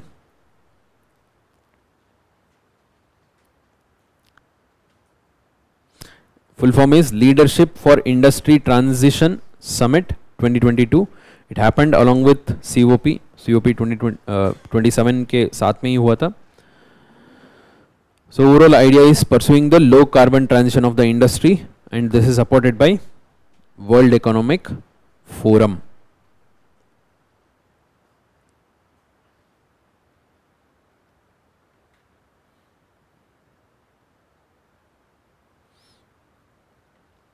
ठीक है.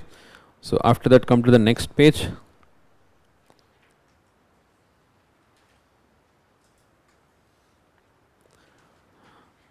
So important one is action on water adaptation and resilience. It's called as AWARE. ये भी important है.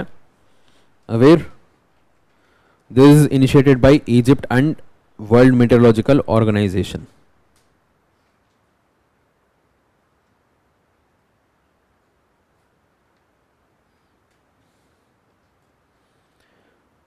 Okay, WMO and Egypt का दोनों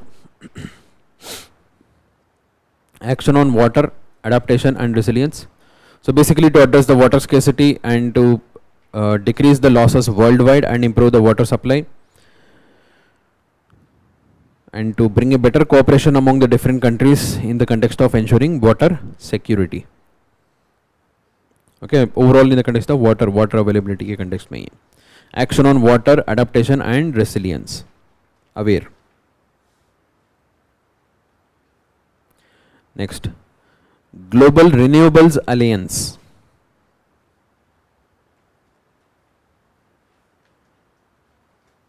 Global Renewables Alliance. So basically वही है, renewable energy को support करना है and उसमें ज़्यादा और R&D लेके आने, ज़्यादा usage करना है, यही objective है ना.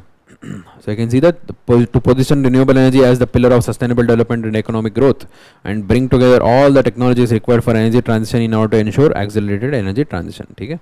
So इसको कौन कौन implement कर रहे हैं सारा याद तो नहीं हो पाएगा, मतलब जो भी international level पे renewable energy related bodies है सारा इसमें हो सकता है. Okay, you can see International Geothermal Association, Global Wind Energy Council, Long Duration Energy Storage Council, Green Hydrogen Organization, International Hydropower Association, and then Global Solar Council 2.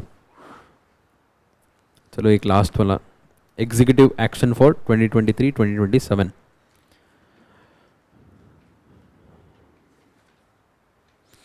Early warning for all action plan. So basically action plan, not an alliance or group as such. It's an action plan released by whom? World Meteorological Organization. So it basically talks about disaster risk reduction through early warning. What is early warning? To warn the people, to warn the community about the disaster which is going to happen. That is very important, so that we can reduce the losses, and through that we can reduce the overall disaster risk. Disaster risk को कम कर सकते हैं. Okay, so this was again discussed in the earlier Sendai framework. Sendai framework का कब से कहाँ तक है? कहाँ से कहाँ तक है? 2015 to 2030.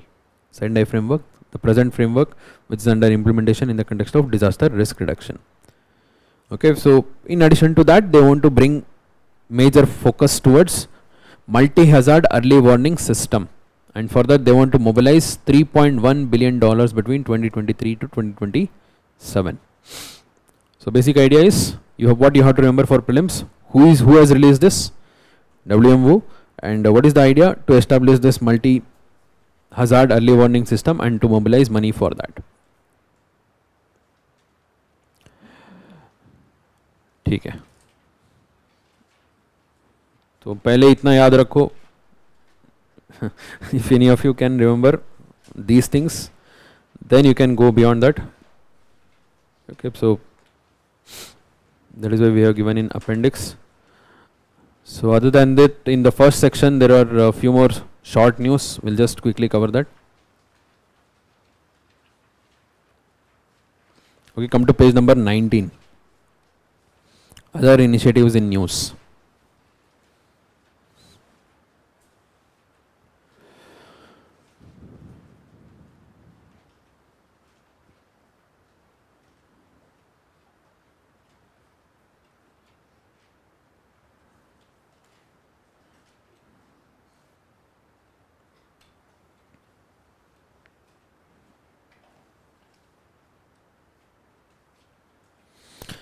So first one, Major Economies Forum on Energy and Climate and Energy, MEF, Major Economies Forum. Okay, whether you remember climate and energy, at least remember this Major Economies Forum. Okay, it is an initiative started by US president in 2009. So who was the president then? Barack Obama. So it was under initiative. This group, a forum was started. So what is the objective? To facilitate dialogue among the major emitting countries, both developing and developing, to advance efforts against climate change. So for those who doesn't know, Barack Obama has been he has been a very good supporter of all these initiative. Okay, so he did very well to, in fact, to contribute towards all this emission reduction, and he himself is also has a personal interest in all the wildlife conservation. इनके ऊपर उनका एक documentary भी आया था recently. Okay, our national parks. So he himself has narrated this. Okay, so that was about him. So under his initiative, this forum was started. So basically, जो major emitters है, so they cover 80% of the total emission, and they also account for 80% of total GDP of the world. That means they have the capacity to reduce the emissions, and also they are the major emitters, right? तो उनको ऐसे grouping बनाया था. उनमें से India was also, of course, one of them. Okay. So other than that, China is there, the largest emitter. Of course, he should be there, and the European Union, UK, all these countries are there. उसी का ही part था. बस इतना काफ़ी है. Recently ऐसे meeting हुआ था, सो मीटिंग में क्या डिस्कस हुआ है वो सब तो याद नहीं रहेगा, सो उसको रहने दो. But you have to remember this major economics forum. So next, world green economy summit. World green economy summit. What is green economy? Economy which is sustainable. See, green economy has two words. One is green, another economy. Economy talks about the growth, the money part. Green talks about the environment. So this term green economy was the major objective of Rio Plus 20 summit. Rio Plus 20 happened in 2012, 20 years after Rio summit. Rio के बाद में दोबारा Rio में ही हुआ था. So that was 2012. Rio Plus 20 का one of the major objective was green economy. वहीं से ये famous हुआ है green economy word. So world green economy summit. So that recently was held in Dubai. Dubai में हुआ था. Overall, the focus on advancing global green economy and sustainability agenda. So of course India also participated here.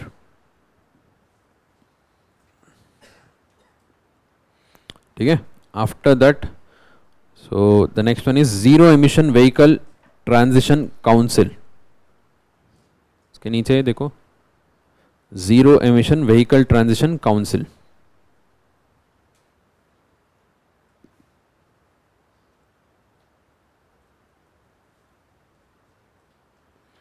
So basically they are talking about zero emission vehicles. What are zero emission vehicles?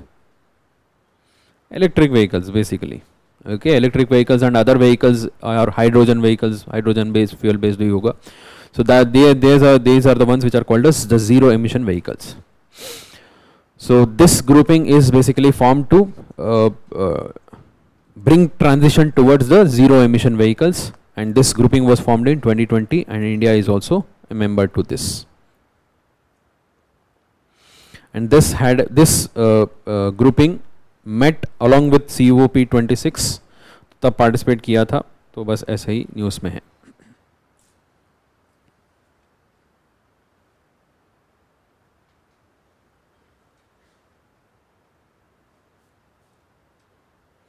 So next, Global Climate Observing System, GCOS.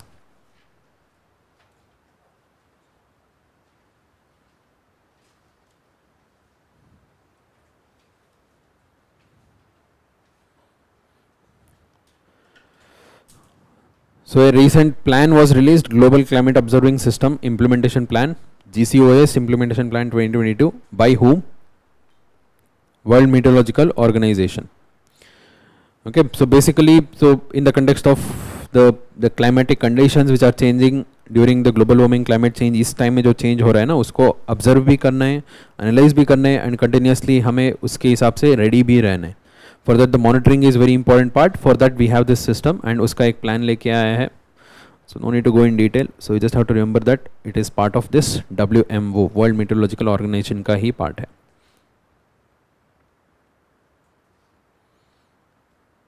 So okay, let's come to the last part. Page number 24 पे आ जाओ. Other climate related news and concepts. So prelims के लिए ये सब बहुत important होगा. So, ऐसे लगता है कि कहीं पे सुना है ना, तो यही होता है जो माइनर टॉपिक्स उठा के क्वेश्चंस पूछते हैं ना. In that first one, first carbon neutral panchayat of India कहाँ पर है? Palli. Where is Palli? Jammu. Yes, carbon neutrality is the same concept है ना. तो it doesn't mean that emission is completely zero. It means that there is balance between the emission and capturing, right? That is what is India's first carbon neutral panchayat, that's Palli in Jammu. So अभी recently कुछ जगह में climate tipping points के ऊपर बात हुआ है. What is a climate tipping point? It is said that there are a total of 9 climate tipping points on the surface of Earth. So tipping point is something उसके आगे चला गया तो वापस नहीं आ सकते. That is what is tipping point. Right? If you go ahead, if you cross this, you cannot come back. It is irreversible. That is what is tipping point. So there are a total of 9 climate tipping points. So the disturbance in these systems will cause irreversible system in the climatic condition of the earth, and it will definitely result in some damage, some catastrophe for sure. That is what is climate tipping point. Recently in news में क्यों आया था? So we were able to observe a huge ice shelf breaking in a part of Antarctica. Antarctica एक part में ऐसा बहुत बड़ा सा ice shelf break होते हुए देखा है ना. So लास्ट क्लास में हमने एक सिमिलर कॉन्सेप्ट डिस्कस किया था. क्या था वो? Zombie ice. Yes, doomed ice or zombie ice. Good. So in that context, this tipping point, they are saying ये तो tipping point आ रहे, ऐसे बोल रहे. Okay, so there are a total of 9 climate tipping points. So first one, Amazon rainforest. So how this is related to the climate? So let's say if Amazon rainforest is totally lost, how it will cause the change in the climatic condition? Huge quantity of carbon which is stored is released into the atmosphere, right? Arctic sea ice, if it is lost in large scale, it will disturb the albedo. Right, it will bring an imbalance in the global atmospheric circulation as well as the oceanic circulation, है ना. Third one, Atlantic circulation itself. अगर Atlantic circulation weak हो गया, बाकी सारा circulation भी weak हो जाएगा, right? So that is what is AMOC, Atlantic Meridional Overturning Circulation. Okay, पूरा इसका जो thermohaline circulation भी है, surface वाला part भी circulation है, दोनों मिल के बोलते हैं Atlantic Meridional Overturning Circulation. So that is a tipping point here. Boreal forest is also another huge amount of carbon because 1/3 of the natural vegetation on the surface of earth is in boreal forest only. Okay, 1/3 उसी में ही है. Coral reef, so large scale dying of coral reef, how it will impact the climate? It is impacted by ocean acidification. How coral reef support a very rich life. There is a huge life and huge amount of organisms, huge carbon and the organic matter, everything is stored over there, right? Okay. And Greenland ice sheet, again the same. Permafrost melting. What is permafrost? How do we define permafrost?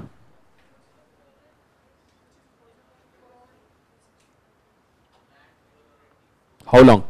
How long it should be minimum frozen? 2 years. 2 years.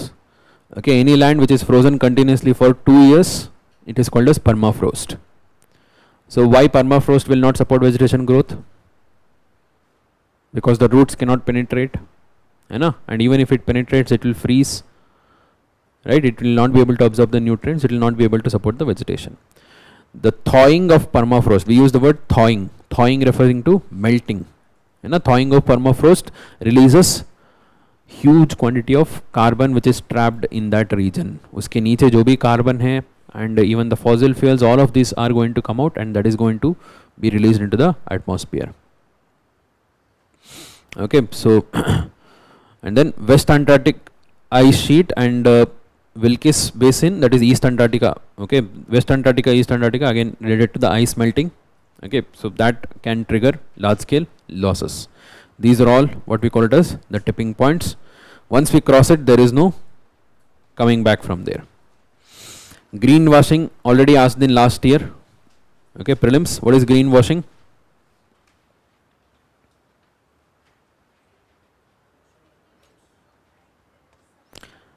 Yes, so making a cover of the product green color, है ना, so that people will think this is eco-friendly.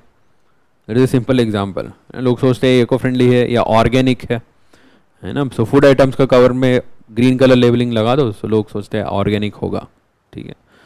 So all such mechanism, not only that, it includes various different forms. देखो, fibbing is basically making environmental claims that are simply false. False claims कौन जाके verify करेंगे?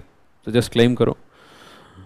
No proof, making an environmental claim that cannot be substantiated. Hidden trade-off, suggesting a product is green based on single environmental attribute. So for example, जो हमारा electric vehicles. Okay, so we are saying that it is electric, but we are producing electricity through coal. Vagueness, being purposefully non-specific about the operations for or material. Less evil, applying a do goods label to an environmentally unfriendly product. ठीक है. Irrelevance, claiming to avoid using a material or practice that is already illegal and non-standard. Basically all these forms which you are trying to bring that idea that it is eco-friendly, okay, in all the different possible way, saying that this is it is good for environment. All such things are called as greenwashing. So what about Keeling curve? Have you heard of Keeling curve? So what is a Keeling curve? It shows the proportion of carbon dioxide in the atmosphere. Okay, so this is there is an observatory, Mauna Observatory. कहाँ पर है Mauna Observatory? Hawaii Island. Okay, on the island of Mauna Loa.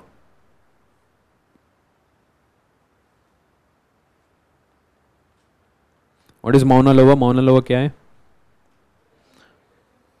It is a volcano. Which type of volcano? Active volcano, ठीक है.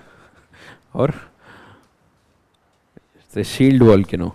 Shield volcano, and this is the largest volcano on the earth by area. By area, this is the largest. Okay, it covers a very wide area. This is the largest volcano on the earth, Mauna Loa. And it's a huge island. वहाँ पर तो eruption चलता ही रहता है, फिर काम भी चलता ही रहता है, लोग भी रहते हैं. कैसे? How is it possible? Yes, fissure eruption, the basaltic magma which is erupting, है ना, it is not very violent type. कुछ जगह होगा वहाँ से निकलते ही रहेगा continuously, ठीक है. So there we have an observatory because it is at the center of Pacific Ocean.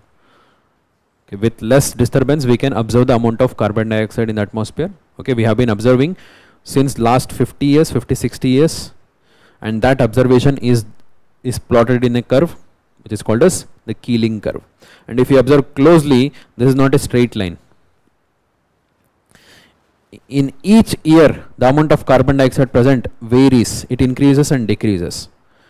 Within a year, decrease hoga, increase hoga. Okay, but however, every year the overall amount of carbon dioxide is gradually increasing.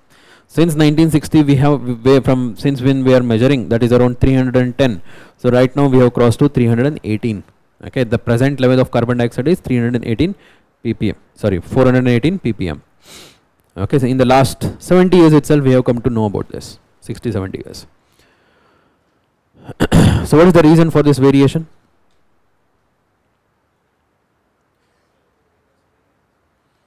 Seasonal release of carbon dioxide in the atmosphere due to leaf shedding. We have huge forest area in the northern hemisphere. Okay, so the temperate regions, during the autumn it will shed all the leaves, पूरा खाली हो जाता है. So that is when we have higher amount of carbon dioxide. When it stores, it is taking the carbon dioxide from the atmosphere. So there is a low level over there. Okay? So that is accounted through this variation. This is what is called as the Keeling curve. ठीक है, तो इसके अलावा important reports and indexes important बता देता हूँ. देखो first one, state of the global climate report. देखो ग्लोबल लेवल पे क्लाइमेट रिपोर्ट कौन दे सकते हैं? WMO, सिंपल है ना. It gives the overall assessment of the climate indicators such as temperature, ocean heat, ocean acidification, and it also gives its own assessment, and it will try to complement the IPCC reports. World Meteorological Organization is a intergovernmental organization, 1948 and 1950. अच्छा 1950, ठीक है. So India is a member, of course. India is a member of this, and it is this WMO, the same WMO which has established this IPCC. IPCC के यही establish किया है. So next important one, Greenhouse Gas Bulletin 2022. This is annual bulletin, annual estimate of greenhouse gas, again released by WMO only. Okay, so it gives the estimate of 3 main greenhouse gases, that is carbon dioxide, methane and nitrous oxides.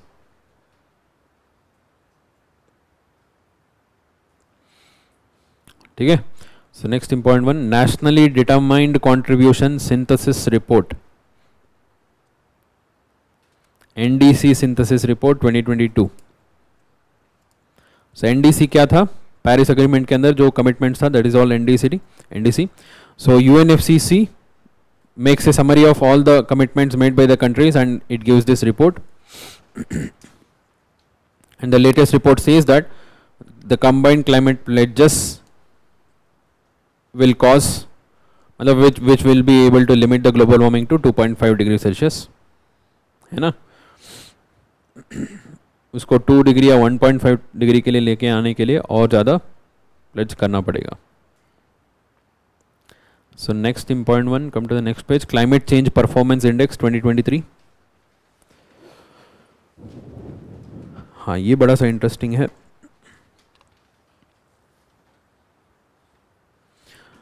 So climate change performance index, so basically सब लोग बातें कर रहे हैं तो कौन काम कर रहे हैं वो चेक करने के लिए.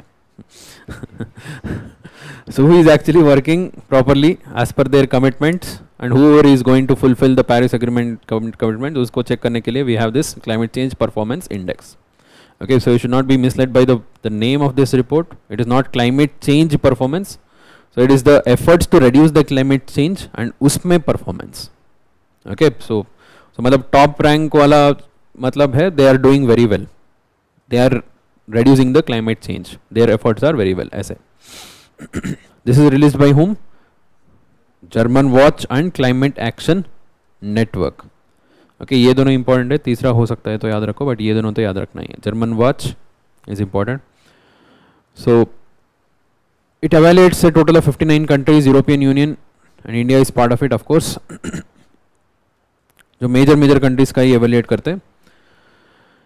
And इसका speciality है, so लास्ट कंसेक्यूटिवली जब भी इसका रिपोर्ट आता है तो फर्स्ट 3 प्लेस तो खाली रहता है.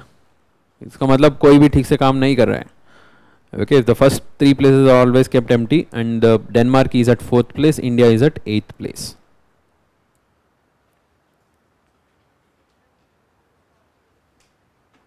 Global Stocktake is part of Paris Agreement itself. This is just the assessment report. Okay, so by a third party. Not part of UNFCCC. Global World Heritage Glaciers Report. World Heritage से भी आप guess कर सकते हो, it should be UNESCO should be there, है ना? And IUCN is also there here. So there is a report which is recently released by UNESCO and IUCN that is saying that 1/3 of the glaciers will disappear by 2050. And उनमें से India में कुछ glaciers mark किया है, तो अभी के लिए याद रखो. So these are the places which you have to remember. Siachen glacier, what is the speciality of Siachen glacier? So around this region, overall region को थर्ड पोल बोलते हैं. Other than that highest battle ground, ठीक है. And it is also the second largest glacier, non polar glacier. Second largest non-polar glacier beyond, other than the North Pole and South Pole. So the overall the size of the glaciers में second largest है. The first largest is in Kyrgyzstan और Tajikistan. Kyrgyzstan it should be. ठीक है. छोटा शिगरी बड़ा शिगरी सुना होगा है ना, that's in Himachal. ठीक है. So that is near to the origin of Chenab river. हाँ, चिनाब के origin के पास में छोटा शिगरी. गंगोत्री चौकांबा गंगोत्री river का है. Comet, Nanda Devi, there are many other tributaries of Alaknanda originating from this region. Kanchenjunga, so there is also glacier. These are the important glaciers. ठीक है. So climate change वाला unit खत्म हो गया. So let's take a break, and after the break we'll start with the biodiversity unit. Okay, क्योंकि pollution वाला भी थोड़ा बहुत factual है, already बहुत factual देख किया. So let's try to cover this. ये fast होगा, biodiversity fast होगा. So then we'll come back to pollution unit.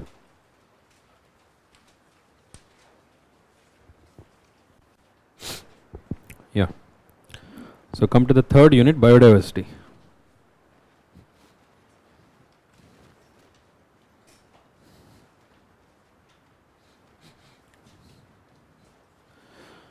So in that first one, COP15 to CBD.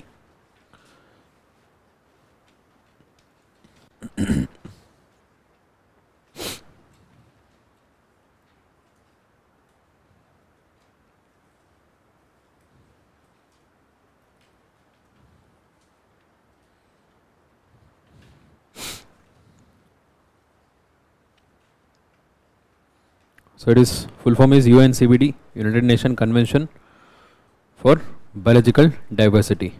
It is the result of Rio Earth Summit. It was agreed in the year 1992 itself. Okay.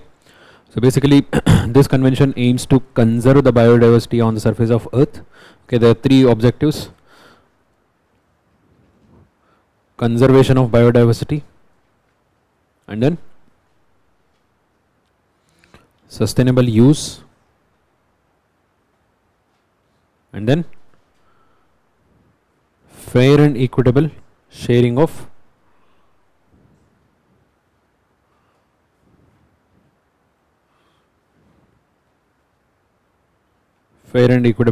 benefits.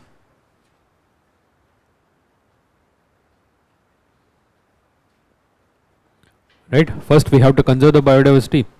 Second, of course we cannot stop the usage of biodiversity.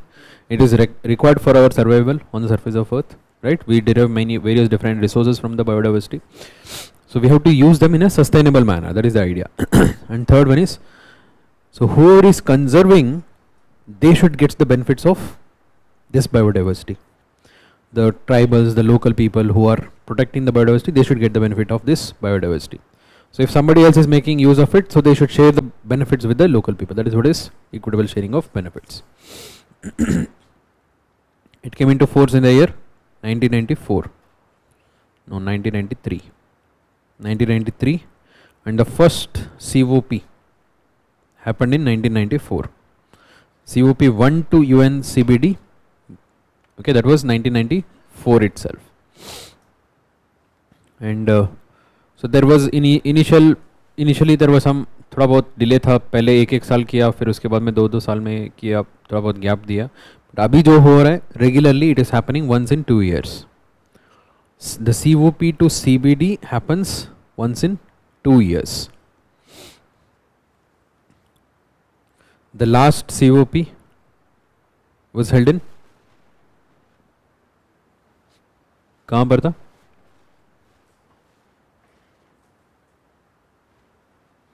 हाँ, last one is Montreal and Kunming. And उसके पहले अभी जो discuss करने वाले वो तो Montreal and Kunming की है. उसके पहले कहाँ पर था? That was COP 14, okay, which was held in the year 2018.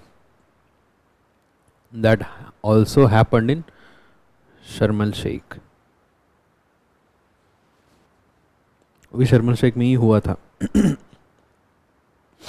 2020 it was supposed to have happened in COP 15 in the year 2020 was supposed to have happened in Kunming, China.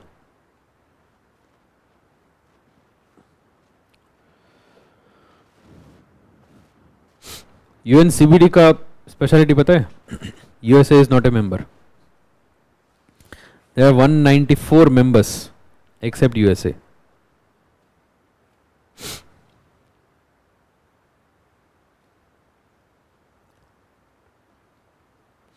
And there are two protocols under this UNCBD. कौन सा? Cartagena and Nagoya. Cartagena protocol on biosafety. Okay, the threat of living modified organism, LMO. So that was 2000, year 2000. Nagoya protocol. नहीं. Yes, fair and equitable sharing of benefit. जो third objective है ना, उसके लिए एक protocol है. Okay, it is called as Nagoya protocol on access and benefit sharing. ABS बोलते हैं. ठीक है, access and benefit sharing that was agreed in 2010. 2010 का है.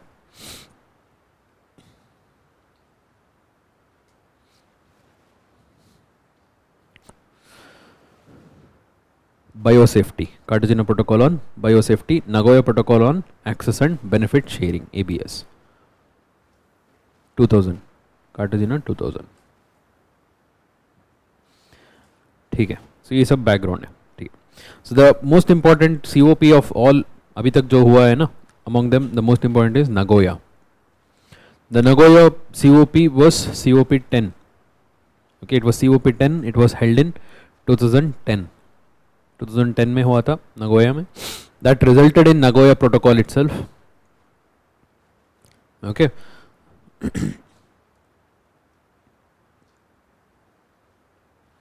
Along with that, it also resulted in Aichi targets.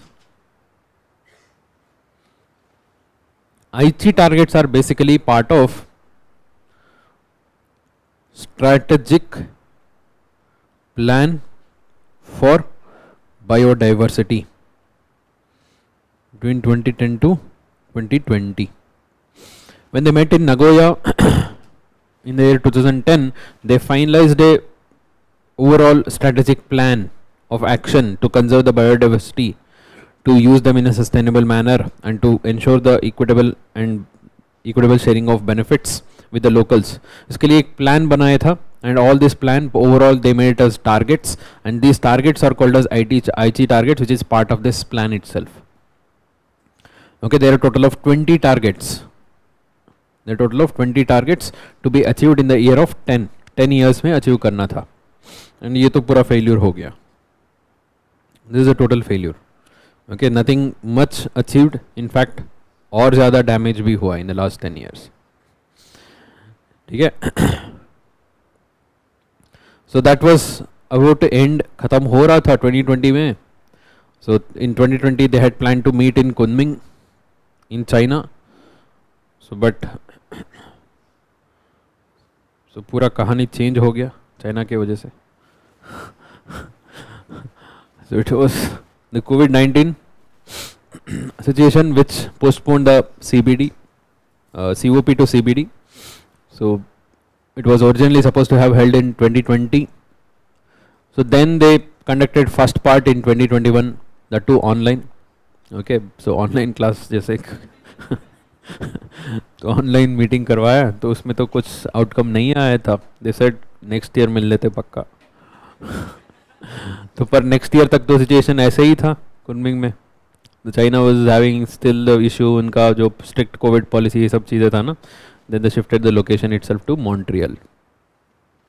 Okay, so finally the second part of this COP 15, the 15th COP, the second part was finally held in Montreal.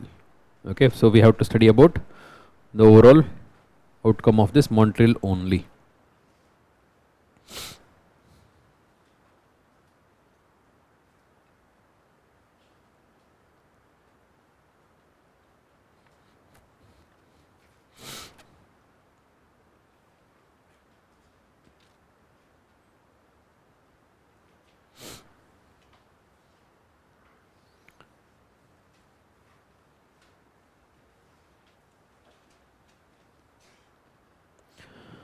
So this is chaired by China क्योंकि वहाँ पर originally होना था. It is chaired by China and it is hosted by Canada. See the major objective was जो 10-year framework था, biodiversity framework था, so that had come to an end, and they were supposed to have agreed on a new framework for the next 10 years. So that was one of the major objective, and that was finalized here. Okay, so one of the most important outcome of this is global biodiversity framework.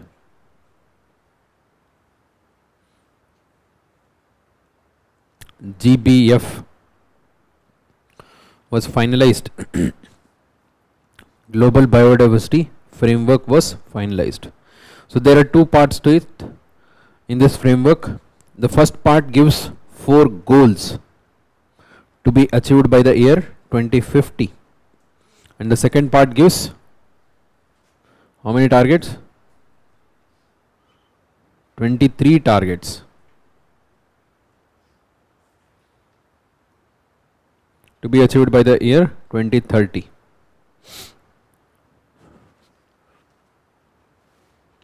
Okay, so the final result of this COP15 is, the major outcome is Global Biodiversity Framework, which is also called as Kunming-Montreal Global Biodiversity Framework.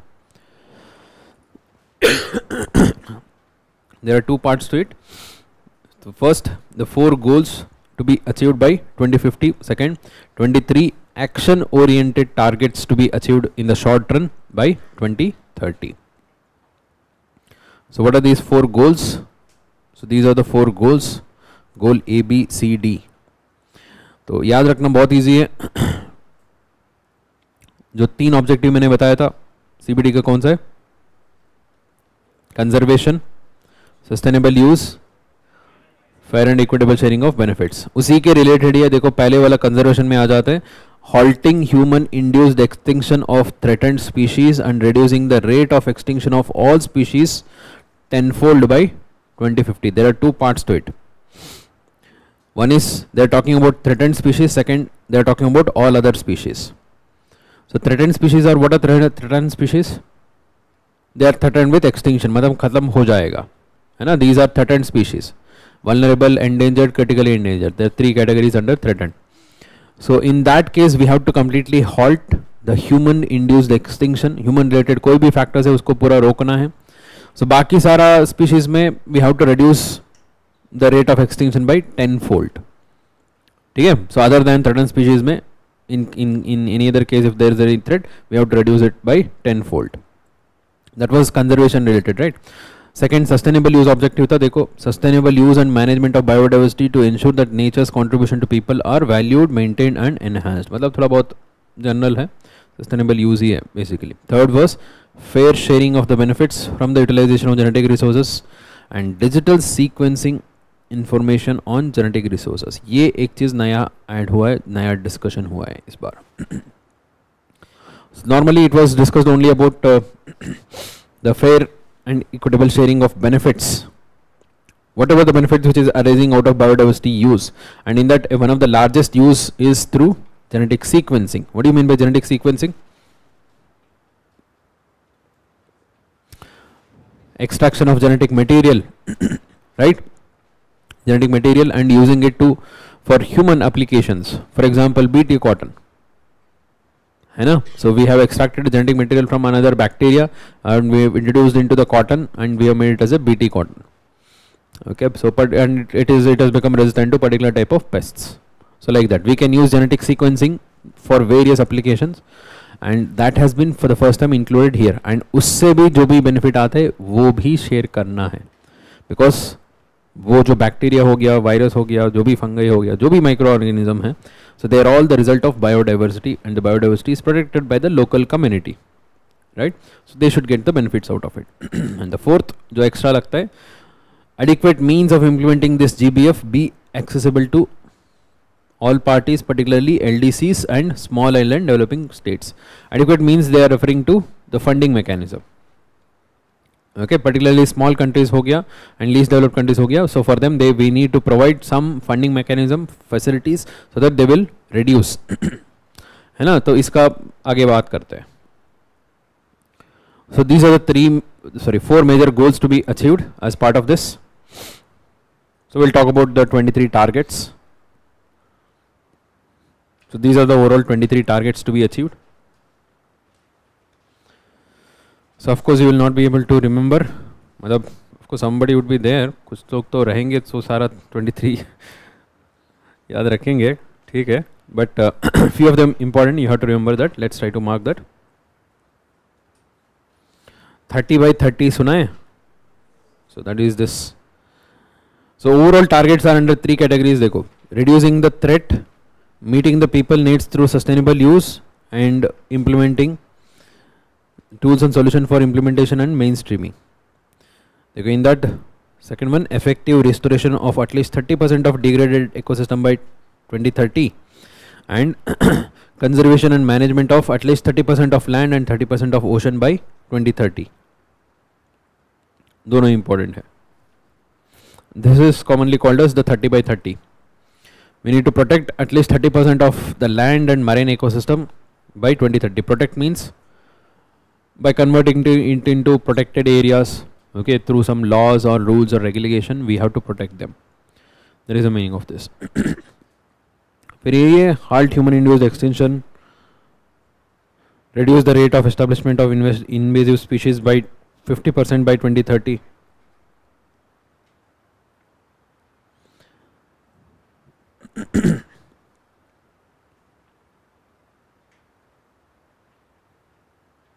ठीक है. सो और कौन सा है? reducing food waste by half. Okay, goal number 16. Phase out or reform harmful subsidies in a just way, reducing them by 500 billion by 2030. Mobilize 200 billion per year by 2030 from all sources. ये याद रखना easy है क्योंकि green climate fund का क्या था? $100 billion per year, है ना. तो यहाँ पर बोल रहे 200 billion dollar per year by 2030. ठीक है. So like this, a total of 23 targets to be achieved by 2030. CBD is binding. IC targets were also binding. Nothing happened. इसीलिए there are few changes this time. They have incorporated few of the things. So what was not there in IC was the finance mechanism. They are bringing a finance mechanism here. Okay, that is one important thing. So which is the major financing agency? GEF, Global Environment Facility. Right? So you can see the Global Environment Facility, it has requested Global Environment Facility to establish a special trust fund.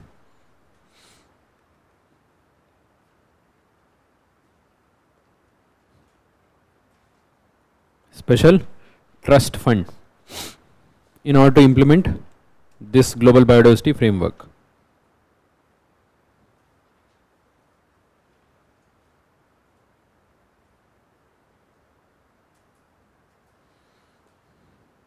Special trust fund मतलब वही है, ये जो targets दिया है इसको fulfil करने के लिए पैसा चाहिए ना. तो ग्लोबल एनवायरनमेंट फैसिलिटी के को एक रिक्वेस्ट डाला है. They are saying please establish a separate fund for us. So because the global environment facility is a mechanism which is overseeing the implementation of this CBD. Overall CBD उसी के अंदर आता है. Not only CBD, even UNFCCC as well as UNCCD. All the three major conventions come under it. And not only that, it has also asked to set a clear indicators to measure. ये सब चीज़ें उसमें नहीं था, IC में नहीं था. So they just gave the targets and it said fulfill करो, तो कोई भी fulfill नहीं किया. So it is asking to set clear indicators to measure the progress, and that it wants to do through a mechanism called as NBSAPS. Okay, try to remember this full form, it is important. National Biodiversity Strategies and Action Plans. National Biodiversity Strategies and Action Plan, NBSAPS. जैसे वहाँ पर INDCs है, in the same way. So basically, to fulfill all these targets, every country has to keep some targets at the national level and devise some programs, and उसको पूरा plan बना के हमें submit करना है. फॉर एग्जांपल मतलब ये जो टारगेट्स इंडिया में फुलफिल करने के लिए क्या क्या करना है, so India has to make a proper programme and planning, and that will become this NBS APs, national biodiversity strategies and action plans, and they have to submit next year. Next year COP कब होने वाले, मतलब next COP 2024, that is COP 16, okay, to be held in Turkey. So major तो यही है. These are the major outcomes. हाँ, इसमें 30/30 थोड़ा फेमस था क्योंकि that was not something new. 30/30 target, that is to conserve 30% of land and marine ecosystem by 2030. That was first initiated in the year 2019.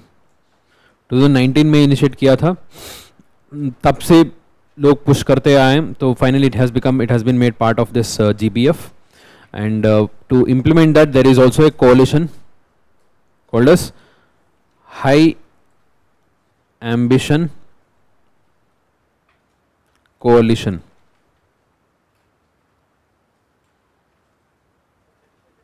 Yes, there is a coalition to support the implementation of 30/30 target. India is also part of this coalition. India is part of this coalition.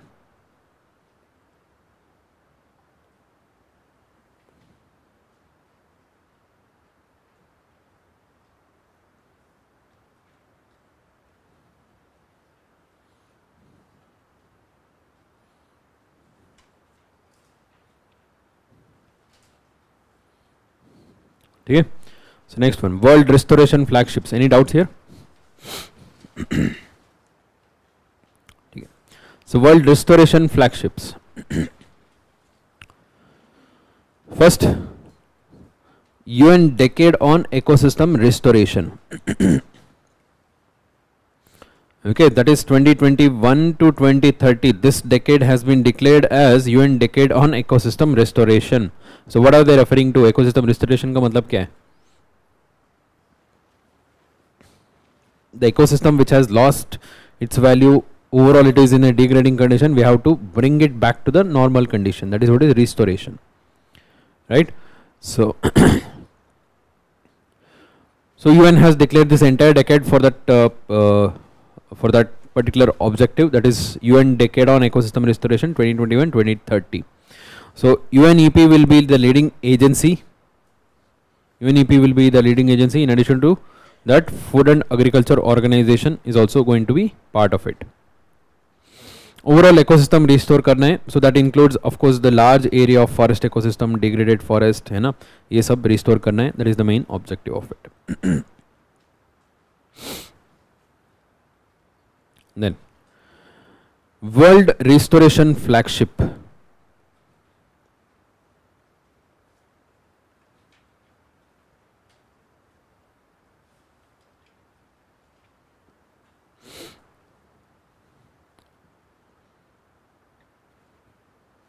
So as a part of this UN decade for restoration, right, UN decade for ecosystem restoration, so these two agencies, UNEP and FAO, so they are going to identify, they have already identified, पहले plan था, so okay, they had planned to identify a total of 10 in the initial times, okay, पहले 10 ऐसे जगह को identify करना था, they want to identify them and implement the work of restoration, and they want to set examples through this.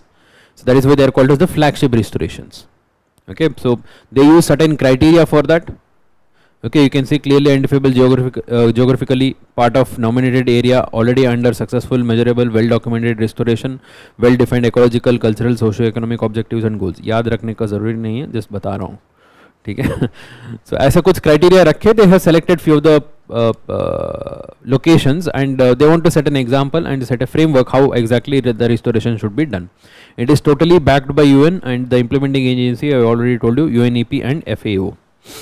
ठीक है, and the restoration work will be monitored through a proper framework which is called as the framework for ecosystem restoration monitoring, है ना?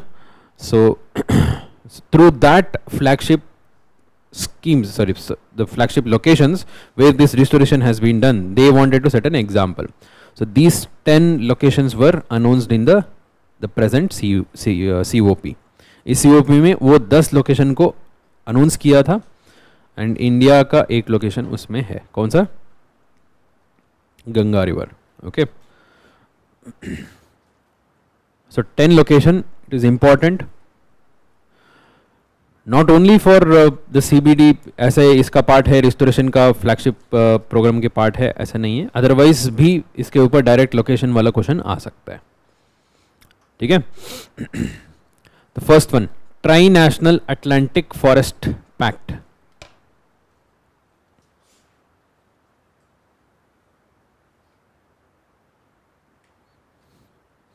Okay, let me just show you the locations so that you can remember.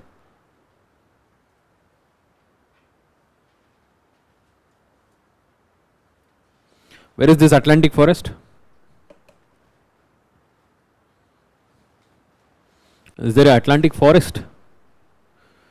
Yes, there is Atlantic forest. South America, Atlantic coast. Along the three nations coast, we have this Atlantic forest.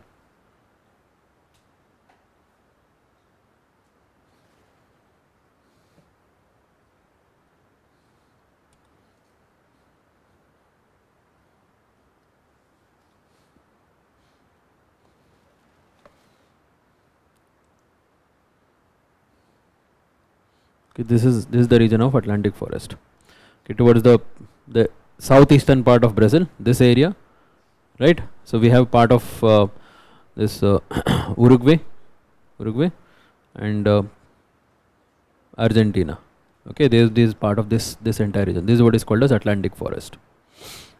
Okay, one of the rich and diverse ecosystem you would find them. So there is a initiative which is already going on to save these forests. 3 countries, that is important. Okay, so question will be on this. Argentina, Paraguay, not Uruguay. Uruguay niche hai. Okay, Paraguay is landlocked. Yes. Argentina, Paraguay and Brazil. Okay, there they have planned to restore 15 million hectares of degraded forest by 2050. So with that objective, they had this program or pact, Tri-National Atlantic Forest Pact. Now it is part of this World Restoration Flagship. Second, Abu Dhabi Marine Restoration. Abu Dhabi कहाँ पर है? UAE.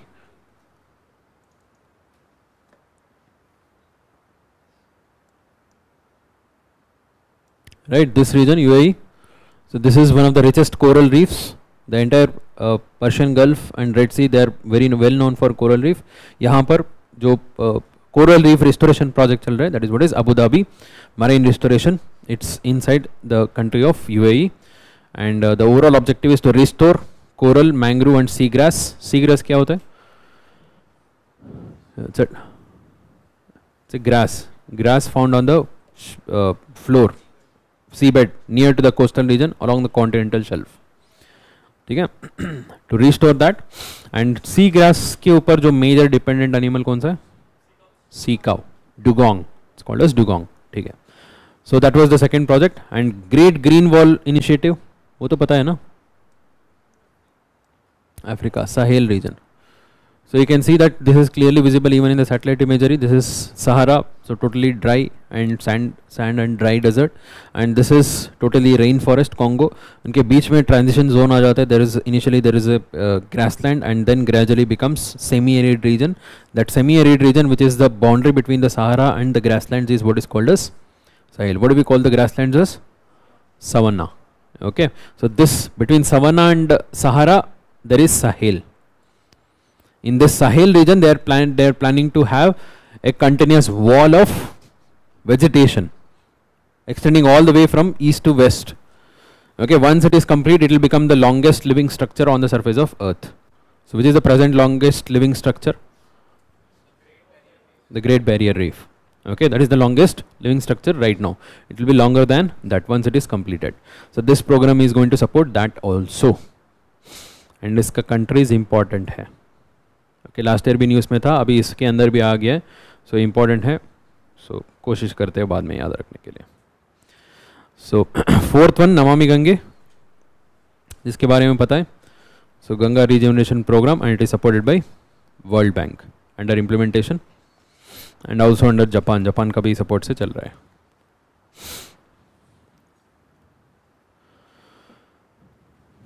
So next one, multi-country mountain flagship. There are different countries are involved here. Okay, DRC, Democratic Republic of Congo, Kyrgyzstan, Rwanda, Serbia, Uganda. Okay, Serbia कहाँ पर है? Europe, हाँ Europe, ठीक है. So near to Adriatic Sea, the coast of Adriatic Sea, यहाँ पर है Serbia. Okay, so they are basically targeting the mountain ecosystem and particularly some of the important species which are affected by this the degradation which is happening in the mountainous region, right? So that is mountain gorillas and snow leopards. They are targeting to save them. So this is also will be part of this, and the program is already being coordinated by UNEP. So next, small island developing states. So 3 small islands, Vanuatu, Comoros and Saint Lucia.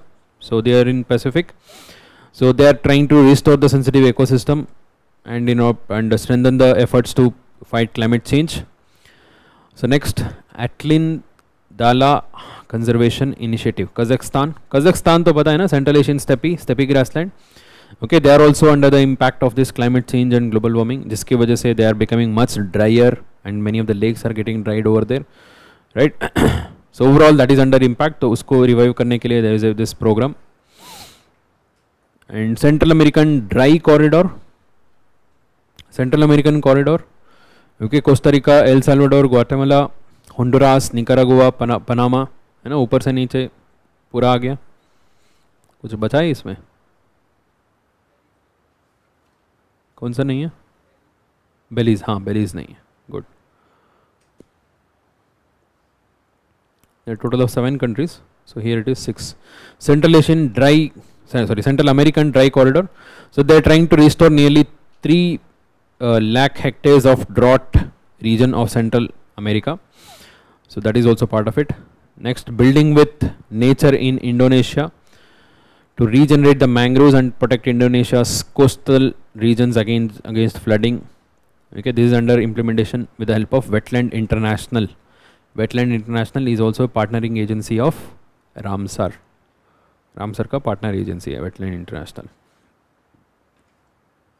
Then Shanshui initiative in China to restore 10 million hectares of ecosystem across China. ठीक है. सो मतलब already चल रहे, काम चल रहे, उसको recognise करके और थोड़ा सा फंडिंग देंगे, है ना. So they will also give some technical guidance and they will also be monitored. So let's hope our Ganga will also be rejuvenated at least this time.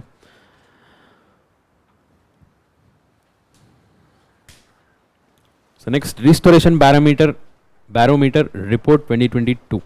Even this was also released in the same COP में ही release हुआ था.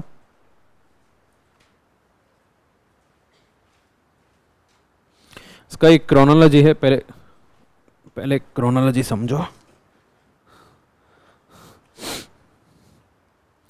सबसे पहले था, so the first event is Bonn Challenge.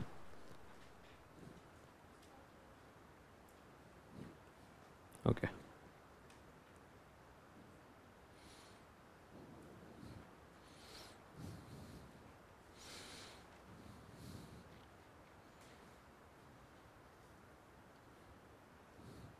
Okay.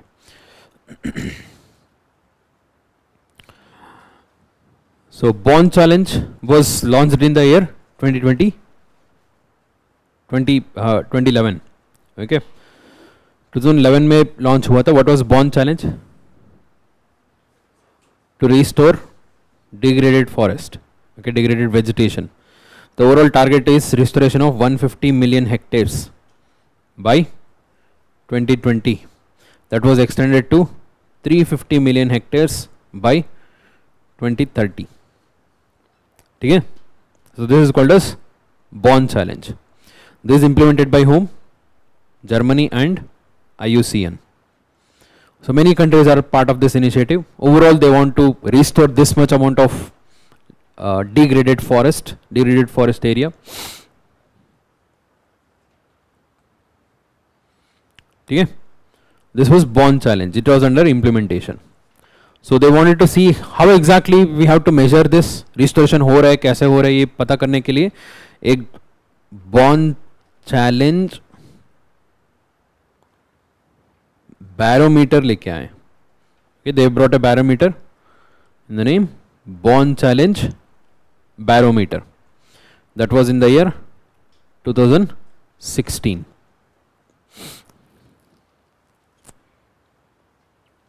This is also called as the restoration barometer. So it has various indicators. Based on these indicators, it will check the work of restoration which is being done in many of the countries, and many countries use this barometer to overall assess the level of restoration. So now in the year 2022, in this COP, they came out with a report which is called as the restoration barometer report. Okay. First came the Bonn challenge. For that they released the report. Sorry, they released the barometer, and now they came with the report on this barometer. That was released. Okay, this is the first report, first such report.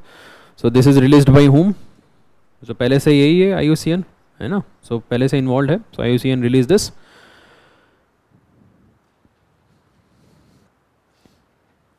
And this restoration barometer is not only being used to assess the Bonn challenge, it is also being used for assessment of various other activities. Okay, पहले तो Bonn challenge है ही, and 30/30 जो अभी recently शुरू हो गया, Paris agreement also, land degradation neutrality target. What is this LDN target? UNCCD. Okay, UN Convention to combat desertification. So that tries to achieve the land degradation neutrality by 2030. That is a status where the amount of the degraded land which is happening, at the same time we are conserving more amount of land. There is a neutrality over there. And 1 trillion trees ऐसा एक और initiative है, तो उसका भी पूरा assessment यही कर रहा है. उसके ऊपर एक रिपोर्ट लेके आए, बस यही बात है. Okay, exact finding of the report, ये सब चीज़ें एक बार go through कर लेना. So it says that financial investment of $26 billion have been mobilized till now. 14 million hectares of degraded landscape has been restored. ऐसा कुछ है. So the question is not going to be about that. So question is about what is the part of it, किसके अंदर लेके आया है, जो अभी हम chronology देखा है ना, वही है. Updated red list of threatened species.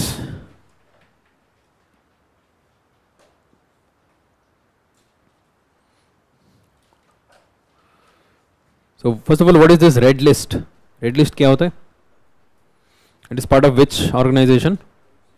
IUCN, International Union for Conservation of Nature, IUCN.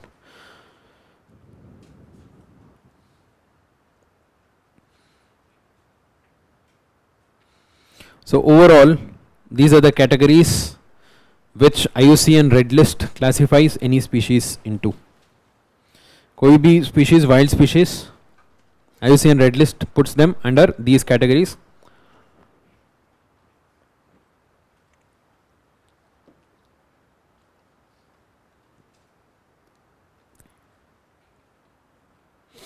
So that is what is the very famous IUCN status. IUCN status बोलते हैं. So all the IUCN categories are of two types. One is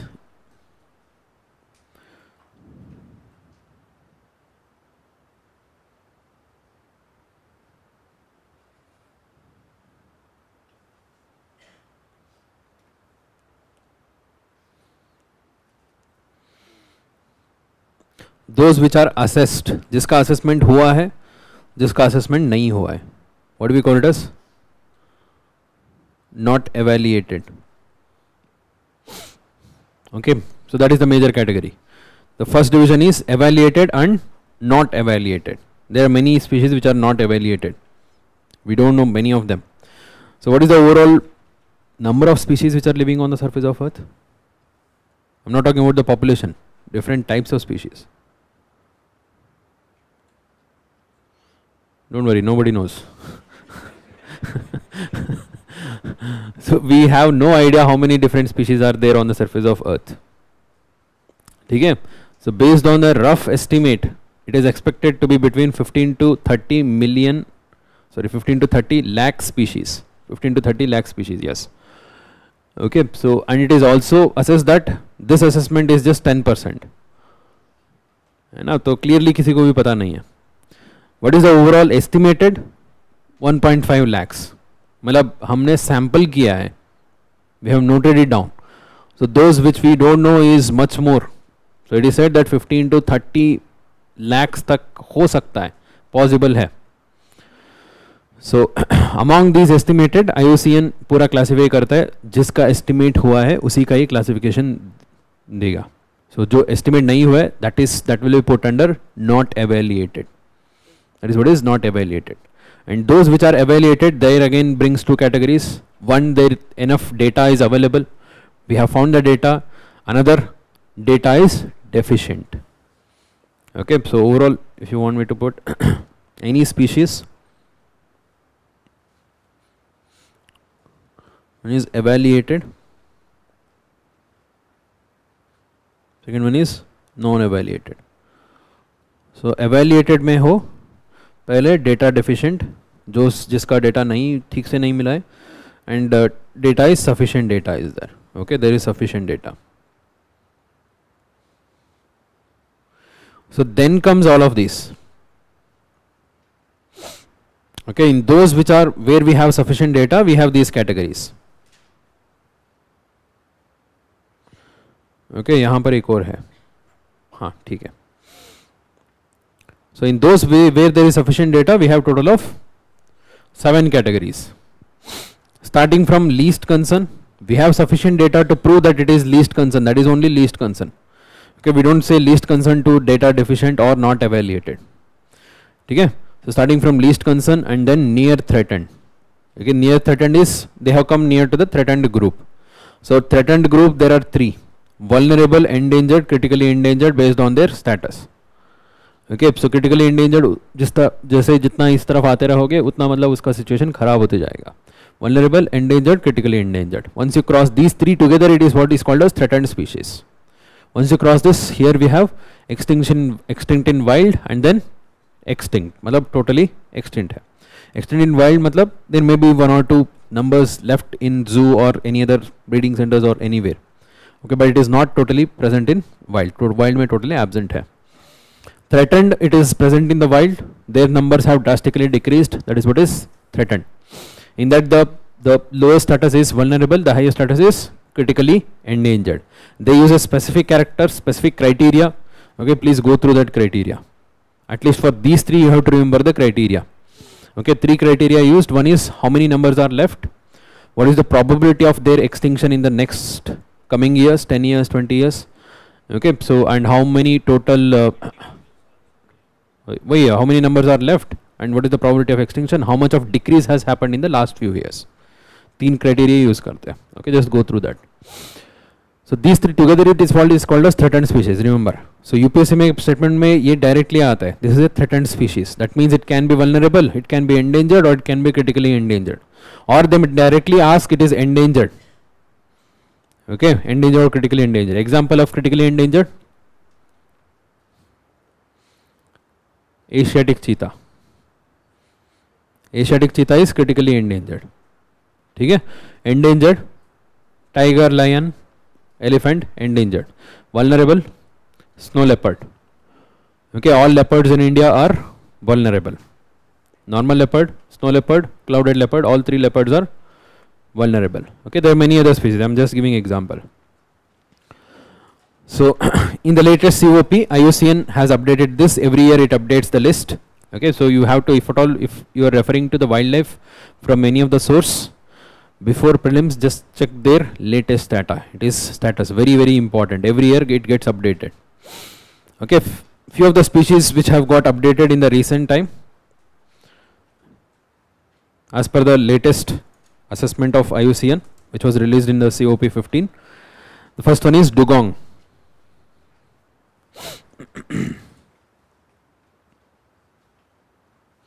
dugong के बारे में already 2 बार question आ चुका है. UPSC has asked twice. So dugong is also called as sea cow. Okay, this is what is dugong. It is a mammal and it lives along the continental shelf, and this is the area.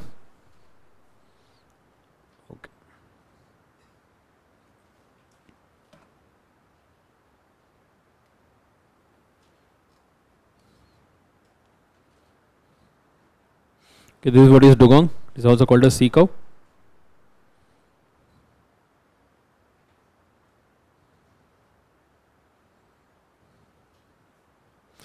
And the region in which it is found is actually Indian Ocean and the surrounding region, the entire northern Indian Ocean, starting from the coast of Africa. Okay, African coast से लेके this entire part actually, यहाँ से लेके वहाँ तक पूरा along the continental shelf. ठीक है. And it mainly feeds on sea grass. Okay, so one of the very few species which are totally herbivore. Marine species में herbivores बहुत कम रहते हैं, है ना. And it is also the state animal of Andaman Nicobar. Andaman Nicobar का state animal है. It lives along the shallow waters, continental shelf, and it comes to the surface for breathing. It lives in group, and in India it is available in along the coastal western coast. Okay, Gulf of Kutch, Gulf of Mannar, Park Bay, and Andaman Nicobar, of course, state animal तो है. And Tamil Nadu has recently announced the first conservation reserve for dugong in Park Bay.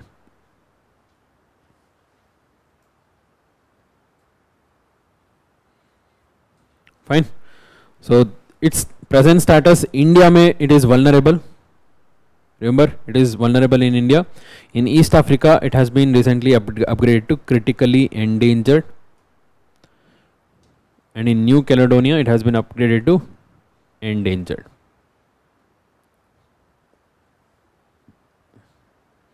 India का ही याद रखो, वो काफ़ी है. Question तो उसी के ऊपर आएगा मेजरली. 2 बार आ चुका है anyway. So next, pillar coral.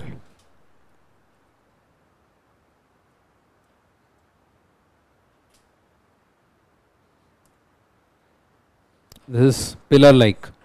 You see pillar like corals. These are majorly found in Caribbean Sea. Okay, around Caribbean Sea it is found, and its status has been recently upgraded to critically endangered. So because of large scale bleaching, as well as there is some disease called as stony coral tissue loss disease. So most of the coral bleaching, we know the coral bleaching that is happening due to the global warming, ocean acidification, so all of these issues. And next, a group of shellfish species. It's called as abalone.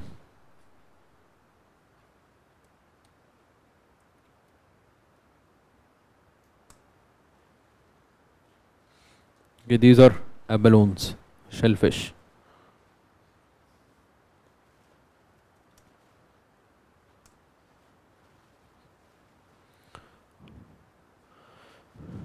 So there are large number of groups. You just have to know the name. सारा detail में याद रखने का ज़रूरी नहीं है. So they are basically IUCN major, and many of them are threatened. Okay, some of them are vulnerable, some of them are critically endangered, and most of them are threatened. And white-cheeked dancing frog कहाँ पर मिलता है?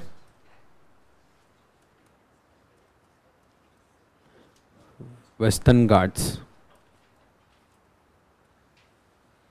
White-cheeked dancing frog. It has a very, very narrow range. This is what is dancing frog. So majorly during the monsoon, okay, it's very rare. बहुत लोग इसको ढूंढ के बहुत जगह में जाते हैं. In fact, one of the few recent documentaries have shown these. Okay, so one of the recent documentary was Wild Karnataka. So 2 साल पहले आया था. So वहाँ पर इसका proper document किया है. So it's basically it's a way of mating dance. Okay, it will stretch its leg, and on a rock it will come. It will stand on this rock and it will stretch its leg. Okay, that is what it's called as the white-cheeked dancing frog. You can see the white is called as a white cheek, and its status is endangered. Endangered. Okay, it is very narrow. It is found in Western Ghats of India. The range is very narrow. Next one, Andaman smooth hound shark.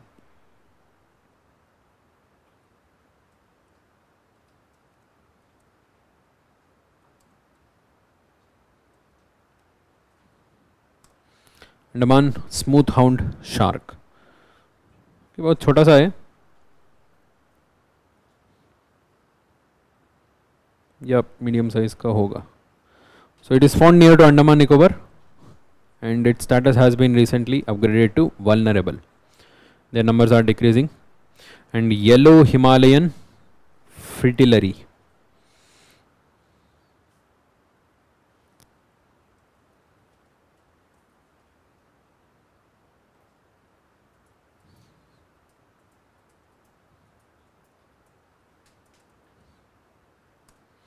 This is yellow Himalayan fritillary.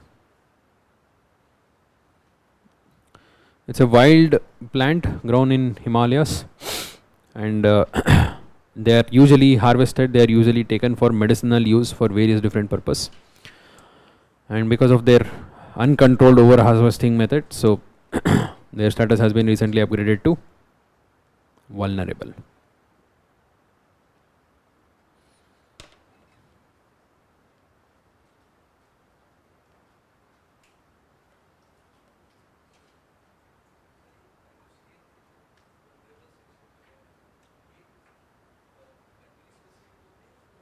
Region specific. Region specific, yes.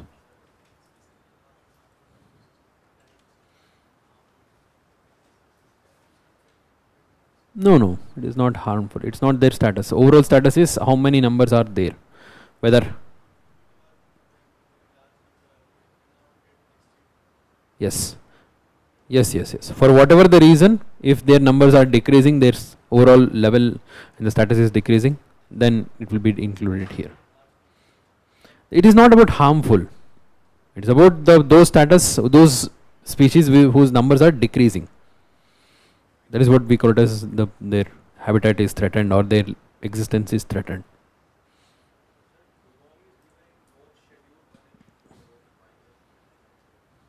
Dugong.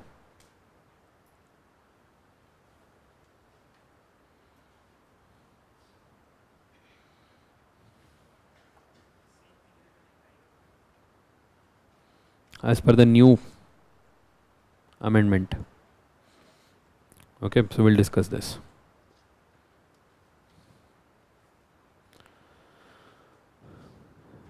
ठीक है, चलो let's continue the next class.